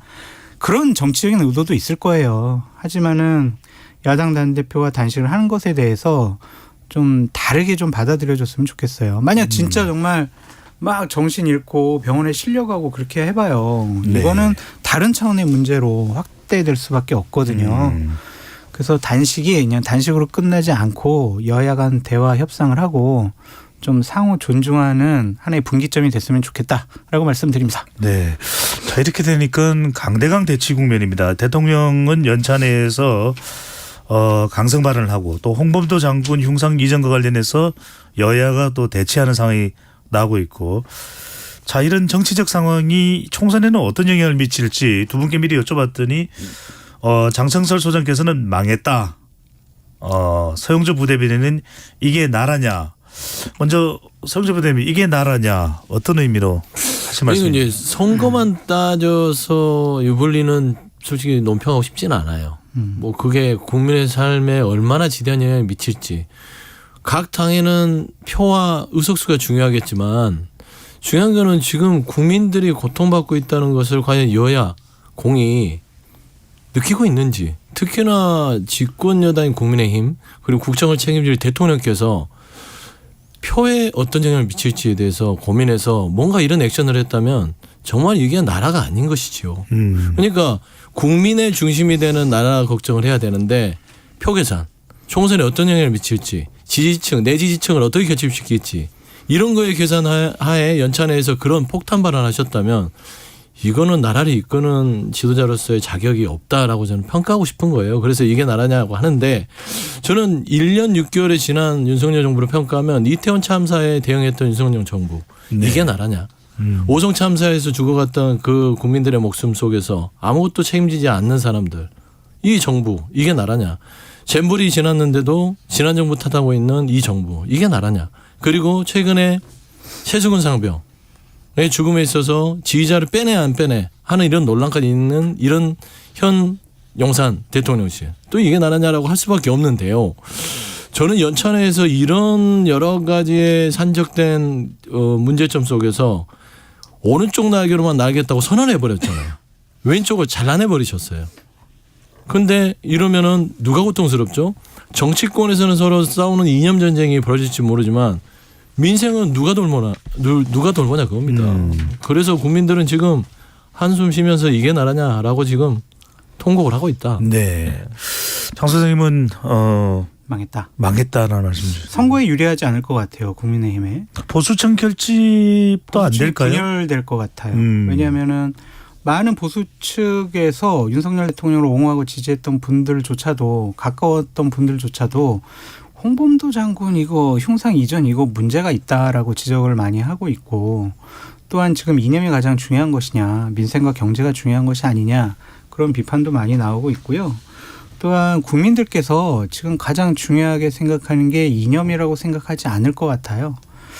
지금 수출이 되게 잘 안 돼서 무역수지 적자 그리고 재정 적자 이런 것들이 많이 발생하고 있잖아요. 내년 경제 더 어려워질 것 같다고 하고 그런 과정 중에서 경제가 더 중요하지 대통령께서 이념이 제일 중요합니다라고 얘기하신 거는 국민의 생각과 판단과 좀 괴리되어 있다라고 말씀을 드려요. 이념이 중요한 때는 언제냐면요. 그러니까 1945년 2차 세계대전 이후에 6.25 전쟁 나고 미소 간의 대립이 격화됐을 때 냉전. 60년대 70년대 냉전일 때는 이념이 가장 중요할 수가 있어요. 왜냐하면 그거는 생존권, 나라의 생존권과 바로 직결되니까. 근데 지금 체제 경쟁은 끝났다고 보여지거든요. 그런 상황에서 이념이 가장 중요하다고 대통령께서 말씀하신 게 옳은 것이냐, 맞는 방향이냐, 그 점에 대해서는 저도 보수파 패널이긴 하지만 상당히 우려스럽습니다. 그래서 장 소장께 여쭤보고 싶은 것이 네.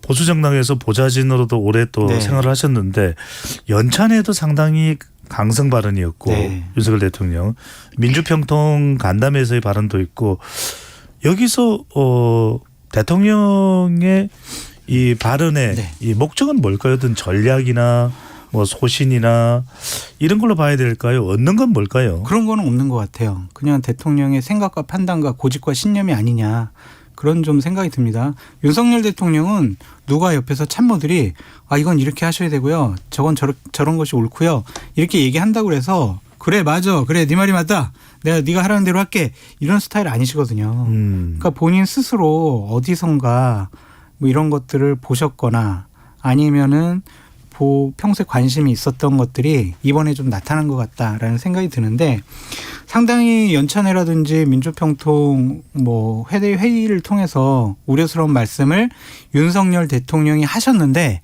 저는 제가 더 우려스럽게 봤던 대목이 있어요. 김관용 민주평통 그 수석 부의장께서 이런 말을 하셨어요. 윤석열 대통령의 격려사에 이런 답문? 뭐 이런 얘기를 하셨는데, 뭐라고 했냐면, 민주평통 수석 부의장이고 이전에는 경북지사를 역임했던 분이죠. 삼선하셨죠. 네. 이런 얘기를 하세요. 시커먼 먹구름 위에는 언제나 빛나는 태양이 있다는 것을 알고 있다. 먹구름을 걷어내고 혼란 속에서 나라를 지켜낸 구국의 지도자, 우리 민주평통 의장이신 윤석열 대통령이다. 국민의 생명과 안전을 보호하기 위하여 한미일 동맹을 더욱 강화시켰다. 지금까지 이런 지도자를 만난 적이 없다. 이런 얘기를 하셨거든요. 네. 이제 대통령을 태양에까지 비유를 했단 말이에요. 그러니까 당연히 뭐 그런 자리니까, 대통령 만나는 자리니까 덕담은 할 수가 있지만, 민주평화통일자문위원회는요, 그냥 국민의힘의 하나의 조직이 아니에요. 이건 헌법상 조직입니다. 그러니까 남북 평화 통일, 국제사회에 대한민국 기여할 수 있는 방안을 우리나라에 있는 정말 지도자급의 인사들이 모여서 논의하고 방법을 찾아내는 그러한 자문회의거든요. 네. 근데 그 자리에서 이렇게 대통령을 칭송하는 말을 하는 게 맞는 것이냐. 과해도 너무 과했고 선을 많이 넘었다. 대통령이 일방적으로 강하게 이런 모습을 보이니까 밑에 있는 참모들이나 아니면 주위에 윤석열 대통령을 좋아하는 분들이 아부의 도가 너무나 지나친 것 같아요. 제 스스로 아부만이 살 길이다라고 생각하는 것이 제 인생의 모토거든요. 네. 그런데 저는 이거 상상도 못한 아부의 말인 것 같아서, 나라의 분위기가 아니면 여권 전체의 분위기가 대통령을 신앙의 대상으로 삼는 것이 아니냐. 그런 점에 상당히 우려스러워요. 그러니까 이 아부의 달인인 장성철 소장이 보기에도 이해하기가 쉽지 않은 사안이다. 네. 자, 그래서 서영주 부대변인께 이렇게 좀 여쭤봐야 될 것 같습니다. 대통령실에 대통령에게 조언할 수 있는 사람이 없는 것이냐. 국민의힘에서는 좀 대통령에게 견제를 할 수 있는 선서를 할 사람은 없는 것이냐. 근데 29일에 있었던 국무회의 이제 비공개 발언이 전해지고 있는데, 윤석열 대통령이 발언했다고 하는 내용입니다. 국무위원들은 정무적 정치인이고 말로 싸우라고 그 자리에 있는 것이다. 홍보 전사가 되라.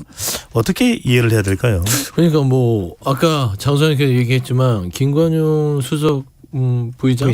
네, 부의장이 뭐 구국의 지도자. 이거 하면 무슨 북한에서 그 김정은 지도자 뭐 이런 식으로 칭송하는 듯이 바뀌었어요. 그러니까 지금 윤석열 대통령은 옆에서 쓴소리하는 사람들 두지 않습니다. 그게 문제예요. 그래서 그냥 줄을 세우는 거예요. 내가 시키는 대로 움직일 만한 말 잘 듣는 그런 사람을 원하는 거예요. 그래서 다 쳐냈어요. 보수 쪽에 쓴소리할 사람들 많잖아요. 유승민 의원도 있고 이준석 전 대표도 있고 뭐 천하용인도 있고요. 그런 사람 옆에 안 두잖아요. 이유는 뭔 줄 알아요? 거슬려요. 그리고 본인보다 똑똑하면 안 돼요. 내 말 안 들으니까. 그냥 시키면 시키는 대로 하는 것이고, 더 무서운 거는 좋습니다. 그게 본인들의 보수층이나 본인이 이 대통령이니까 본인이 선택해서 국무위원이든 둘 수 있어요. 그리고 말 잘 들어서 권력을 얻으려고 하는 사람들이 모일 수 있지만, 국민들까지 자기 말을 잘 듣게 만들려고 강제하면 안 되는 거예요. 근데 대통령이 무서운 것은 연천에서 얘기했던 게 그런 게 무서운 겁니다. 싸워라. 국민이 싸우라는 게 민주당과 싸우라는 것도 있지만 결국에는 민주당이 우리 스스로 그냥 싸우는 조직이 아니에요. 국민의 여론 그리고 윤석열 대통령을 반대하는 또 국민들도 있습니다. 그 국민들의 여론을 대의해서 비판하는 거예요. 그럼 그 얘기를 들어서 국정에 반영할 생각을 해야 되는데 그 집단과 싸워라 라고 하는 것입니다. 그러면은 이제 국민들도요 본인 말 잘 듣는 사람만 국민이고 나머지는 반국가 세력이고 공산 전제주의 세력이고 반공 세력이 될 수 있다라는 포괄적인 정치를 하는 거예요. 그렇기 때문에 거슬러 올라가면 이재명 대표가 단식에 들어갈 수밖에 없는 상황이 되지 않았냐라고 설명을 드립니다. 그 이재명 대표의 단식도 그 배경이 좀 깔려 있다고 보는 거예요. 대통령의 최근 발언 내용과 깔려 있다. 그러니까 저는 서영주 부대변님의 말씀에 제가 반박할 의지가 불타올라야 하는데 고개를 끄덕이고 제가 있었거든요. 그래서 참 제가 문제인지 아니면 윤석열 대통령을 모시고 있는 분들이 문제인지 그런 좀 시청자분들께서 판단을 해주시고요. 장 소장님 이건 어떻게 보십니까? 네. 대통령의 최근 뭐 홍보를 더 많이 하라는 이런 발언이 내년도 예산안을 심의하는 과정에서 나왔다고 하는데 예산안을 두고서 심지어는 이제 보수 언론에서도 좀 아쉽다. 이게 좀 제대로 충분하게 예산안이 잘 짜여진 것 같지 않다. 그런 이제 지적이 일부 나오는데 맞아요. 좀 예산안과 관련해서 궁색해질 수가 있기 때문에 더 강하게 나가는 것인지 이런 또 문제 제기도 나오네요. 그러니까 민주당이 항상 이제 발목을 잡고 본인들이 하는 일에 대해서 그냥 못하게 하니까 일단 예산안 전국, 정기국회 전국에서 맞서 싸워라, 지지 말아라. 그러니까 예를 들면은 국회 딱 가면은 의원들이 앞에 쫙 앉아 있고 장관은 이렇게 앉아가지고 꼭 신문 받는 것 같잖아요. 피의자 신문. 그러니까 저 검토해 보겠습니다. 죄송합니다. 잘못했습니다. 이러지 말고 할 말 하고 우리가 왜 이 사안 이렇게 짜고 이 법안 왜 냈는지에 대해서 제대로 잘 설명해라. 주눅 들지 말아라. 그런 것 같거든요. 근데 내년도 예산안 중에 제가 한 가지 좀 문제 삼고 싶은 게 뭐냐면 R&D 연구개발 사업 예산하고요. 네. 그다음에 교육 예산이 줄었어요. 뭐 정부에서는 또 대통령실에서는 이른바 이권 카르텔 제대로 사용되지 못했던 예산을 삭감했다 이렇게 설명을 하고는 있습니다만 그런데 그런 것들 꼭 삭감의 형태로 나타나야 되는 것이냐. R&D 예산은 미래를 위해서 또 교육 예산은 미래에 우리 대한민국을 짊어져 나갈 학생들 우리 자녀들을 위해서 투자하는 거잖아요. 그런 것들을 효율성으로만 따질 수가 없는 부분이 있잖아요. 그 부분을 거의 16% 이렇게 삭감을 했다는 것은 새로운 연구 개발 과제 그리고 저평가된 저성과 있는 연구 개발은 못한다라는 거거든요. 그러면 대한민국 미래를 준비하는 그런 대한민국의 국정 운영의 기조와 맞는 것이냐 좀 그런 생각이 들고요. 저는 기본적으로 자꾸 홍보 전사가 되라 이런 말 쓰는 거. 예를 들면 정권이 가장 허약할 때 무슨 말을 하냐면요. 홍보가 문제다. 홍보가. 홍보를 잘해라. 장관들 가서 홍보하고 우리 뭐 진정성을 언론에 가서 얘기해라 이러거든요. 근데 홍보 안 해도요. 정말 국정 운영 잘하고 제대로 민심을 반영을 하면요. 국민들이 다 알아요. 맞습니다. 그래서 홍보 전사가 되라는 얘기는 본인들이 되게 좀 곤혹스러운 처지에 처해 있다. 그렇게 볼 수밖에 없어요. 그러니까 이제 말씀에 좀 살짝 덧붙이면 맛집은요 홍보 안 해도요 찾아와요. 근데 맞네. 꼭 맛없는 집들이요 블로그에다가 블로거들 사서 야 홍보회를 해야 돼. 홍보를 해서 우리 집을 찾아오게 만들어. 근데 막상 맛을 보면 맛이 없는 경우가 많잖아요. 네. 그러니까 홍보를 열올리는 것은 실력이 없다는 것을 스스로 자백하는 것이다.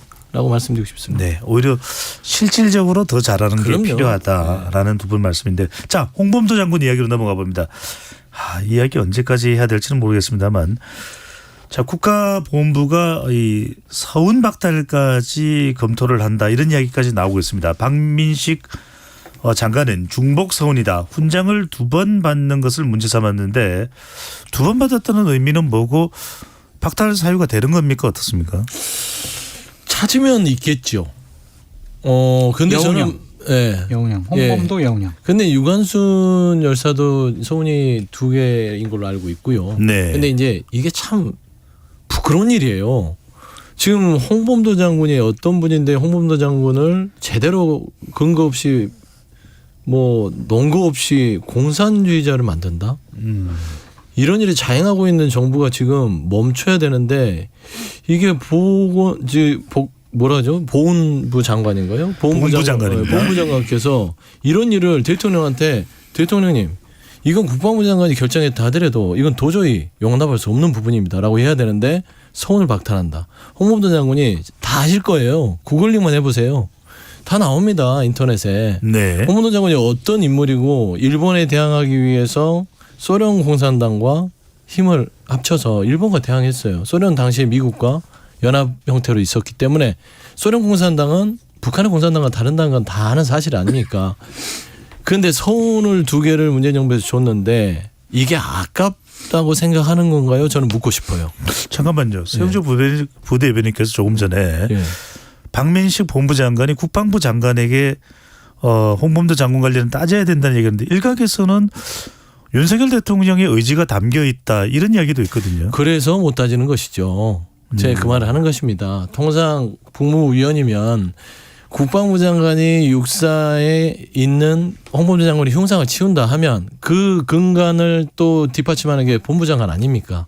그러면은 홍범도 장관에 대한 역사적인 사실이 이렇기 때문에 국방부 장관 당신이 잘못 알고 있어. 이건 이런 식으로 하면 큰일 납니다. 라고 얘기를 하고 대통령한테 보고를 해야 되는데 이런 모든 상황들을 보면 대통령이 어느 정도 묵인을 한 거예요. 그래 한번 좋아 한번 해봐 이런 거거든요. 그래서 박민식 장관도 이걸 못하고 서훈이 2개니까 하나만 주자라고 하는데 홍범도 장군이 돌아가실 때 어떻게 돌아가신지 다 아실 거예요.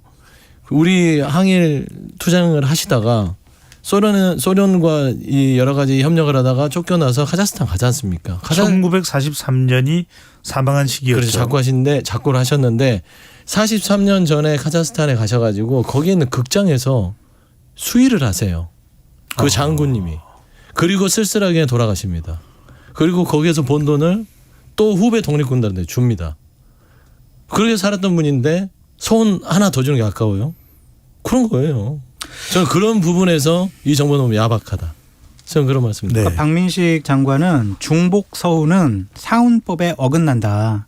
왜냐하면 동일 공적에 대해서 훈장이나 포장을 거듭 수여하지 않는다라는 상훈법이 있어요. 그래서 이거는 잘못됐다라고 얘기를 하는데 부대변인 말씀하셨던 것처럼 뭐 홍범도 장군, 여윤영 씨 그리고 유관순 누나 이런 분들이 중복성을 받았거든요. 근데 왜 중복성을 받았냐? 처음에 부여했던 훈장과 상훈이 너무 격에 낮다 그래서 대통령장을 줬다가 대한민국장 이렇게 준 거예요. 네. 근데 홍범도 장군이 상훈 받으려고 훈장 받으려고 독립운동하신 거 아니잖아요. 우리 후손들이 그 정말 위대한 일을 기리기 위해서 후손들이 드린 거 아닙니까? 그런데 이거를 다시 박탈한다? 지하에 계시는 홍범도 장군이 상당히 모욕스럽게 생각할 수 있을 것 같고요. 만약에 정권이 계속 유한하지는 않을 거 아니에요. 언젠가는 5년이나 10년 후에 정권이 또 바뀌어서 홍범도 장군 상훈 박탈한 거 우리 다시 또 준다. 이러면은요 역사 논쟁 가지고 계속 싸울 수밖에 없어요. 장 선생님 그래서 여쭙습니다. 논란이 이제 좀 확대되자 지금 보수 언론에서도 너무 과하다 이런 얘기가 나올 정도인데 그래서 서훈 박탈, 국방부 앞에 흉상 이전, 홍범도 함 명칭 변경 검토 다 안 하는 쪽으로 분위기가 바뀌었다 이런 보도가 나오는데 자 그럼 처음부터 바뀐다는데요? 그러니까 처음부터 이런 부분들을 부각시키지 않아도 논란이 안 되도록 만들면 될 텐데 계속 이런 논란이 빚어지는 건 무엇 때문일까요? 방송 중에 밝힐 수 없을 것 같아요. 우리 서영주 부대변인하고 제가 대기실에서 왜 이런 일이 벌어졌을까를 놓고 심각하게 30분 동안 토론하고 왔거든요. 둘이 결론 내린 건 있어요. 근데 이거는 방송 중에서는 말씀드리기 어렵고 약간 좀 안 됩니다. 큰일 나. 큰일 납니다. 방송 중에 안 되고 끝나고 나서 제 배 소장님께 한 글자만요. 문자로 드리겠습니다. 안 돼. 큰일 나요. 근데 이제 육사에 있는 그 5분의 뭐 독립유공자 분들 흉상은 좀 다른 곳으로 하려고 하는 것 같아요. 근데 국방부 거는 그냥 그대로 내비두고 그러니까 이러한 일들 너무 논란만 불러일으키고 왜 그런지 솔직히 이해가 되질 않습니다. 그러니까 박민식 장관한테 제가 드리고 싶은 말이 뭐 윤석열 대통령도 들으시면 좋겠는데 아니 홍범도 장군에게 상훈을 저는 2개만 주는 건 아깝다고 생각해요. 10개도 아깝죠. 아니 이 나라를 위해서 나라 뺏긴 이 나라를 위해서 일본과 목숨을 바쳐 싸우신 분한테 2개가 아까워요? 묻고 싶어요. 그래서 하나를 떼고 싶어요? 안 그렇습니까? 그런 발상 자체를 묻고 싶고 두 번째 육사에 있는 홍범도 장군의 흉상이 사라지면 육사의 대적관이 높아지나요? 그게 사라지고 있고 없고에 따라서 육사의 대적관이 높아지고 낮아진다면 육군사관을 없애야죠. 겨우 흉상 하나에 좌지우지되는 육사입니까? 저는 다시 묻고 싶습니다. 정부와 또 이제 국방부겠죠. 국방부에서는 시종일관 소련 공산당에 이제 가입한 부분을 상당히 또 근데 강조하고 있는 것으로 보이는데요. 네. 그 2차 세계대전 이후의 공산당과 그 전의 공산당은 우리가 좀 다르게 봐야 되지 않을까 싶고요. 현재의 인연과 잣대로 과거에 위대한 일을 했던 분들을 그 행적을 판단하는 것은 좀 무리가 있어 보입니다. 알겠습니다. 이번에는 국회로 가보겠습니다. 김남국 의원 무소속입니다. 제명안이 이제 부결이 됐는데 뭐 상당히 또 여론의 평가는 조금 민주당은 이래서 안 돼요, 진짜 정말. 네, 그러는 것 같아요. 장 소장님 윤리위원회 자문위원회에서 제명하라고 했는데 민주당 의원들 3명이 할 말이 없네. 제명 안 해요. 이게 뭐예요? 결국에는 이재명 당대표가 시킨 거 아니에요? 이래가지고 국민의 눈높이에 맞는 도덕성과 윤리적인 기준을 민주당이 갖추었다라고 볼 수 있습니까? 반성하세요, 부 대변인. 네, 반성하겠습니다. 할 말이 없네요. 민주당 네. 내의 반응은 어떻습니까? 민주당 내의 여론, 이 김남국 의원 관련 처리 건에 대해서요. 아쉬움이 크지요. 원래 전체적으로 의원들은 조금 이게 국민 눈높이에 전혀 맞지 않는 결론이라고 생각하시는 분이 많아요. 그런데 이제 또 나름대로 윤리특위에서 결정을 하는 또 그 소위 의원들은 이게 또 형평성에 또 맞나? 라는 차원에서 한번 검토를 했다라는 이야기죠. 그러니까 김남국 의원이 윤리특위 자문위에서는 제명으로 이렇게 결정이 돼서 소위에서도 그걸 받아들임이 오르나 김남국 의원 자체가 반성하고 여러 가지 이야기를 해서 한 번 더 기회를 달라고 했을 때 이게 제명까지 가야 될 사안인지 이 기준을 김남국 의원 자체에 대해서 코인 사태로 어떤 품위 손상 이런 부분들 성실 의무를 어겼을 때 그 기준으로 제명이 된다면 앞으로 다가올 많은 사안들에 대해서 이 기준을 넘는 데는 다 제명이 되는 겁니다. 그래야만 됩니다. 그래야 형평이 맞겠죠. 그런데 저는 좀 비판적인 게 여야 막론하고 의원들이 본인들 배치들끼리 일이잖아요. 그러다 보니까 이 일이 내일이 될 수도 있다라는 생각을 하지 않았나. 라는 좀 생각이 들어서 자기 감사기. 그럼요. 왜냐하면 이 일이 내일이 될 수도 있어요. 그런 부분에 있어서 국회 윤리특위의 제도를 좀 전폭적으로 손질하지 않는 이상은 이 일이 반복될 수 이재명 대표가 김남국 의원 처리 관련해서 뭐 발언하거나 그런 관여한 바는 전혀 없습니다. 그리고 이거는 뭐 김종민 의원께서 얘기했다는데 뭐 물증이 있는 것도 아닌데 중요한 거는 김남국 의원의 이번에 제명 결정 번복된 것은요. 누가 보더라도 비판받아 마땅하다 말씀드립니다. 그러니까 채팅창에 보면은 민주당 지지하시는 분들이 이런 얘기들이 있어요. 혼영세는 어떻게 할 건데 박덕흠은 어떻게 할 건데 이런 식의 얘기를 하시거든요. 다른 당이 잘못했기 때문에 우리 당의 잘못이 면죄부를 부여받는 건 아니거든요. 네. 야당은요. 철저하게 여당보다 훨씬 더 도덕적으로 윤리적으로 높은 기준을 갖고 그 명분을 갖고 여당을 공격해야 돼요. 그 점에 있어서 공격당할 소지가 있으면은요, 야당의 주장이 국민들에게 잘 받아들여지지 않습니다. 그래서 네. 좀 민주당 이번 대단히 부적절하고 잘못된 결정을 했다라고 볼 수밖에 알겠습니다. 없어요. 마지막으로 두 분께 짧게 하나는 여쭤봐야 될 거죠. 30초씩 시간을 드릴 테니까 간단하게 좀 말씀을 해 주시면 좋을 건데 지금 정부에서 오염수, 후쿠시마 오염수를 오염 처리수로 명칭을 변경하는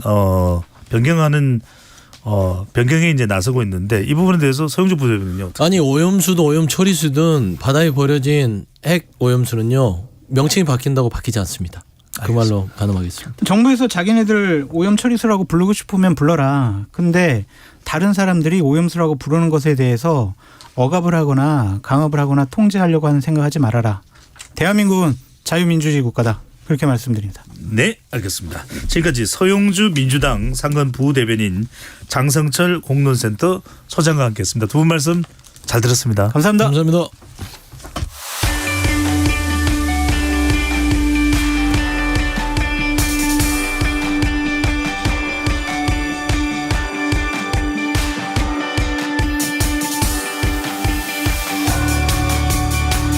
이번 주 경제 뉴스를 쉽게 풀어보는 경제본부 시간입니다. 오늘은 KBS 김준범 기자와 함께합니다. 어서 오세요. 네, 안녕하세요. 네, 요즘에 아침에 최경영의 최강 시사 대타 진행하신다고 들었는데, 예, 맞습니다. 곧 그러면은 김준범의 최강 경제로 바뀌는 겁니까?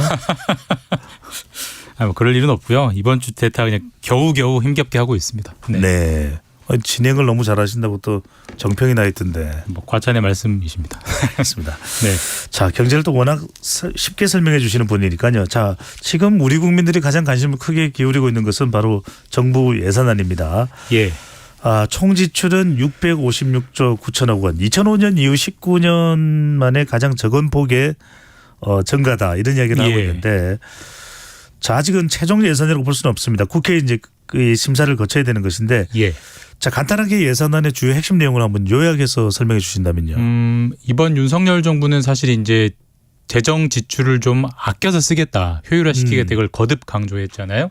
그래서 그 기조에 맞게 지출 폭은 방금 소장님 말씀하신 것처럼 많이 줄였습니다. 올해보다 한 3% 정도밖에 안 늘렸으니까요. 많이 줄인 건데, 근데 재정이 건전해지려면 지출을 줄이는 것도 중요하지만 당연히 수입을 늘려야, 그러니까 수입은 늘고 지출은 줄여야 우리 가정 경제도 빵빵해지는 거 아니겠습니까? 그렇죠.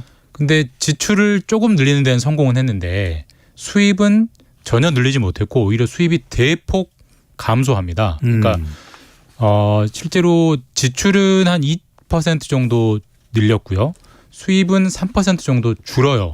그러니까 전반적으로 우리 재정의 어떤 플러스 마이너스가 5% 정도 악화되는 겁니다. 그러니까 쉽게 말하면은 헛벌이 아빠가 집안에 가정으로서 돈을 벌어 오는데 우리 집안에 좀 가계부를 좀 튼튼하게 하자라고 하면서 내년도 지출은 줄이는 데 성공했습니다. 줄이는 건 아니죠. 많이 늘리지 않는 데 성공했는데 정작 수입은 올해보다 덜 벌어오는 거예요. 그럼 무슨 수로 그 재정이 건전해지겠습니까? 결국 재정 건전성을 약속을 했지만 현재 예산안만 가지고는 재정 건전성은 더 악화되는 분위기고, 그다음에 결국 그 원인은 지나치게 큰 폭의 감세를 해주고 있기 때문에 사실 뭐 세금이 안 거치는 걸 정부가 무슨 수로 그걸 메꾸겠습니까? 감세를 많이 해줘서. 그래서 지금 재정 건전성을 약속했지만 정작 재정 건전성을 딱히 지키지 못한 약간 반쪽짜리 예산안이 현재로서는 국회로 다음 주 월요일에 9월 3일에 넘어가게 돼 있다가 현재까지의 이제 정확한 스코어입니다. 그러니까 재정 건전성이 확보되지 못한다라는 이제 지적이 그래서 나오는 건데, 방금 전에 김 기자 말씀대로 그러면은 감세는 하고 있고 좀 세수를 더 확보할 수 있는 방안 있는 겁니까? 그러니까 세금이라는 것은 이제 세율로 조정하는 게 있고요. 이제 그게 이제 감세죠. 뭐 소득세를 25% 하다가 소득세를 22%로 낮추면 그게 이제 감세 아니겠습니까? 감세를 하면 기본적으로는 당연히 세금이 줍니다. 근데 설령 세율은 낮추더라도 경제가 잘 돌아가면 뭐 월급쟁이의 소득도 늘어나고 법인의 소득도 늘어나면 전체적인 그 모수가 되는 백이 커지기 때문에 세금 자체는 잘 거칠 수는 있어요. 근데 지금 뭐 다 아시겠지만 지금 우리가 뭐 호경기는 아니잖아요. 경기 침체 혹은 불경기에 접어들고 있고, 그다음에 정부가 세율도 스스로 낮췄고, 그러니까 경제 상황도 안 좋고 세율도 깎아줬기 때문에 세수가 줄어드는 건 너무 당연하고, 올해 수입과 내년 수입을 비교하면 대략 한 45조 원의 결손이 생겨요. 부족하네요. 올해는 한 650조 원을 정도 정부가 걷었는데 내년에는 대략 610조 원 정도만 걷습니다. 기본적으로 그렇게 큰 결손이 있기 때문에 아무리 지출을 안 늘려도 기본적으로는 소위 말해서 빵꾸가 날 수밖에 없는데, 어쨌든 내년에는 지출을 조금 늘리긴 늘려요. 그러니까 수입은 줄이고 지출은 늘렸으니까 당연히 결손이 커지는 거죠. 그렇군요. 좀 더 재정 건전성을 잘 지키겠다는 의미로 이제 일종의 규칙이 이제 재정 준칙인데, 꼭 지키겠다고 강조를 했고, 그래서 이제 지출을 안 늘리는 것일 텐데 어떻습니까? 잘 지켜진다고 봐야 되나요? 어떨까요? 재정 준칙은 아직 법제화는 안 됐습니다. 법제화를 목표로 하고는 있지만 재정 준칙의 원칙은 어느 정부가 집권을 하건 GDP의 3% 이내로만 재정 적자를 내야 된다. 이게 준칙의 큰 틀입니다. 그러니까 우리나라 GDP가 대략 2천조 원이거든요. 네. 2천조 원의 3%면 60조 원입니다. 그러니까 정부가 나라 경제 상황을 좋게 하기 위해서 적자 재정을 펼치는 건 좋은데 그 적자의 폭이 60조를 넘으면 안 돼. 이게 기본적인 큰 틀인데 현재 정부가 제출해 놓은 예산안의 재정 그 적자 폭은 GDP의 3.9%, 한 4%가 돼요. 그러니까 재정 준칙을 못 지키고 있는 것이고 물론 아까 말씀드렸지만 법제화는 아직 안 돼 있기 때문에 무슨 위법은 아닙니다. 그런데 어쨌든 현 정부도 재정 준칙을 강하게 지키겠다고 정치적 목표를 제시했는데 그렇죠. 그 정치적 목표를 달성하는 데는 적어도 내년 예산안은 명백하게 실패하고 있다. 이렇게 볼 수 있습니다. 그렇다면 결국 이제 감세를 하는 것, 특히 이게 이제 부동산 관련한 뭐 재산세나 종합부동산세나 이런 것들과 법인세나 해당이 될 텐데 오히려 건전 재정을 하겠다라는 목표로 본다면 발목을 잡은 거 아니야. 그래서 통합 재정 수치도 그렇지만 관리 재정 수치도 네. 좀 문제가 된다 이런 말도 나오네요. 맞습니다. 현재로서는 지금 감세폭이 너무 커서 정부가 뾰족한 수가 없다라는 게 정확한 진단이고요. 사실 이제 정부의 의도를 선의로 이해하자면 이런 겁니다. 사실 감세론의 기본적인 핵심은 정부가 세금을 많이 깎아주면 정부로 올 돈이 민간에 돌지 않겠느냐. 그러면 기업들끼리 돈을 돌리고 투자도 많이 하고 소비도 많이 하면 경제가 활성화되니 설령 세율은 떨어지더라도 전반적인 경제의 파이가 커지니까 세금이 더 거칠 거야. 이게 이제 감세론의 기본적인 구도인데 선순환적 기대감이네요. 예, 그게 선순환인데 그 선순환이 지금 작동을 안 하고 있는 거죠. 감세는 감세대로 했는데 경제는 경제대로 안 좋기 때문에 뭐 아까도 말씀드렸지만 올해보다 대략 정부의 수입이 40조에서 45조 원이 줄어서 깎아줘도 너무 많이 깎아줬다 이런 비판이 나올 수밖에 없는 거고 특히 야당에서 세목별로 보면 한 45조 원 정도가 줄어드는 것 중에 한 3분의 2 정도 한 30조 원 정도는 법인세입니다. 그러니까 법인세를 너무 많이 깎아줘서 기업들이요. 네. 예, 이 구멍을 무슨 수로 메꾸느냐 이런 걱정이 나오는 거죠.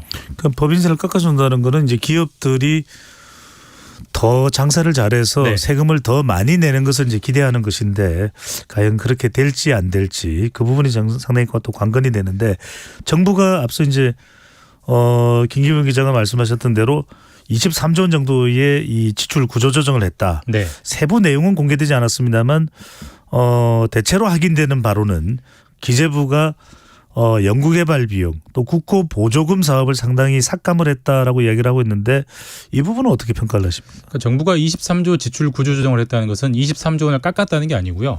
다른 사업에서 23조 원을 빼서 그걸 현 정부가 볼 때 더 필요한 곳에 재배치했다는 조정을 한 거죠. 예. 그럼 기본적으로 깎아야 되잖아요. 가장 많이 깎은 곳을 분야별로 보면 일단 액수로 가장 많이 깎은 곳은 R&D 연구개발 분야의 예산을 한 5조 원 정도 깎았습니다. 비율로는 한 16%를 깎았고 액수는 적지만 비율로 가장 많이 깎은 곳은 통일부 예산입니다. 통일부 예산은 23%를 줄였고요. 그래서 이제 그리고 뭐 보조금 국가 보조금 예산도 한 4조 원 정도 줄여서 다 줄인 게 23조 원 정도고요. 그거를 이제 사회복지 그다음에 저출생 문제 그다음에 뭐 어떤 군인들 월급 올려주는 문제 이런 것들을 재배치했다라는 설명이어서 이번 예산안의 가장 큰 포인트는 연구개발 예산과 보조금 예산을 대폭적으로 줄였다. 이제 이게 가장 관심이 가는 지출 감액의 포인트입니다. 네. 근데 상식적으로 생각해 볼 때 이 뭐 새만금 인프라 예산도 줄였다고는 하는데 네. 이렇게 연구개발 하려면 계속 투자를 하고 지원을 해야 되는 것 아닙니까? 이걸 줄이면은 실제 우리가 미래에 거둬들여야 될 성과물을 못 내는 거 아니냐 이런 걱정이 있을 텐데요. 진짜 보기 드문 일입니다. 실제로 통계를 찾아보니까 연구개발 예산을 정부가 줄인 것은 1991년 이후 한 32년 만에 처음이고요. 보통 우리가 흔히 그런 말 하잖아요. 아빠가 돈은 못 벌어도 너 문제집은 내가 꼭 사줄게. 미래를 위한 투자는 바로 그 문제집이죠. 예. 눈물의 문제집이에요. 맞습니다. 근데 이번에는 문제집 사는 돈을 줄였어요. 그러니까 그 논리는 현재 그동안의 연구개발 예산이 너무 어떤 문제의식 없이 막 뿌려졌고 거기에 연구개발 R&D 카르텔이 있다. 그래서 불필요한 예산 집행됐기 때문에 그것을 효율화하는 게 현 정부의 목표다라고 이제 제시를 했고요. 불효불급한 지원이었다. 예, 네. 물론 이제 뭐 그런 부분도 분명히 있을 것 같습니다. 다만 이제 현장에서는 연구개발 현장에서는 상당한 반발이 나오는데 정부가 하는 연구개발은 대부분 상업적인 연구개발보다는 기초과학에 많이 들어가거든요. 예를 들면 뭐 슈퍼컴퓨터를 사가지고 양자역학을 연구한다든지 초미세먼지의 어떤 운동 방식을 연구한다든지 이거 사실 기업들이 안 하는 걸 정부가 하는 건데 그쪽에 대한 예산이 대폭 줄어서 지금 연구원들이 내년 연구를 뭐 하라는 거냐 말라는 거냐 이런 현장의 반발이 특히 연구원 노조를 중심으로 강하게 이제 튀어나오고 있는 그런 상황입니다.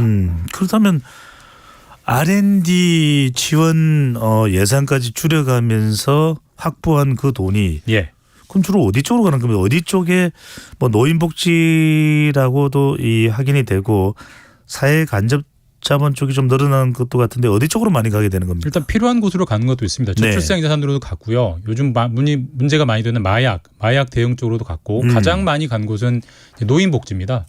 아무래도 고령화되기 때문에 그쪽에 조금 더 돈을 많이 배치를 했고 그다음에 이제 SOC 도로 깔고 건물 짓고 하는 사회 간접 자본 투자도 꽤 많이 늘렸기 때문에 크게 연구개발과 보조금을 줄여서 노인복지와 사회 간접 자본 SOC 투자를 늘렸다 이렇게 보면은 큰 흐름에서는 맞는 얘기입니다. 네, 필요한 곳에 이제 돈이 갔다는 건 이해가 되는데 그럼 R&D도 그게 더 분명히 필요한 돈이 있다고 한다면 양쪽을 다 어느 정도 조금 더 너무 크게 예산을 안 줄이는 게 낫지 않은가 이런 이야기도 나올 수 있는데 그래서 이번 예산을 두고서 사실상에 조금 늘리긴 했지만 긴축 재정이나 다름없다. 근데 우리 경기가 지금 썩 좋지는 않은 상황에서 사실상의 긴축 재정 이게 어떻습니까? 도움이 될까요? 어떨까요? 그러니까 현 정부는 재정 건전성을 계속 강조해 왔기 때문에 그 기조에서 보면 확장 재정을 하면 안 되죠.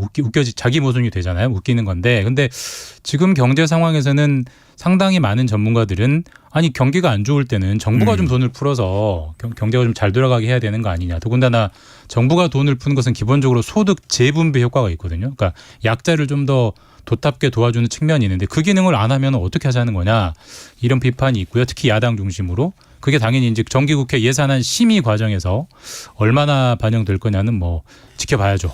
네. 뭐 김 기자님이 이제 현장 취재를 많이 하시니까 당장 이제 또 이번 예산안에 대해서 불만의 목소리도 있고 또 뭐 기대를 해본다는 목소리도 있습니다만 대체로 이렇게 국회에서 이 심의가 되면 많이 그래도 바뀌게 됩니까? 아니면 거의 그대로 이 예산대로 통과가 됩니까? 슬픈 현실이지만 거의 못 바꿉니다. 우리가 항상 알지만 매년 국회가 제출하고 매년 정부가 제출하고 그걸 국회가 심사해서 최종 통과하지만 국회가 바꾸는 예산의 총액이 1% 이쪽 저쪽입니다. 그러니까 사실 지금 657조 원 정도가 그 정도 되죠. 제출됐는데 늘어봐야 6조 원, 줄어봐야 6조 원 정도일 거예요. 왜냐하면 우리가 항상 알다시피 예산안이 막 항상 싸우다가 막판에 거의 초치기식으로 이루어지잖아요. 일부 쪽지 예산도 들어가고. 그 시간이 있어야 심사가 되는 거죠. 국회의 그런 나쁜 관행 때문에 또 국회의 좀 현실적인 무능력 때문에 거의 수정하는 데 한계가 있고요. 이번 예산도 비슷하지 않을까 그런 예측이 됩니다. 자, 오늘 말씀 여기까지 듣겠습니다. 아침 앵커 자리를 노리는 KBS 김준범 기자와 이야기 나눠봤습니다. 잘 들었습니다. 네, 감사합니다. 네, 배종찬의 시사본부 오늘 준비한 소식은 여기까지입니다. 여러분들 어떻게 들으셨는지요? 그래도 기분 좋게 또 즐겁게 여러분들 뉴스를 이해해 주시면 좋겠습니다. 저는 내일 낮 12시 20분에 다시 찾아오겠습니다. 행복하고 건강한 오후 되십시오.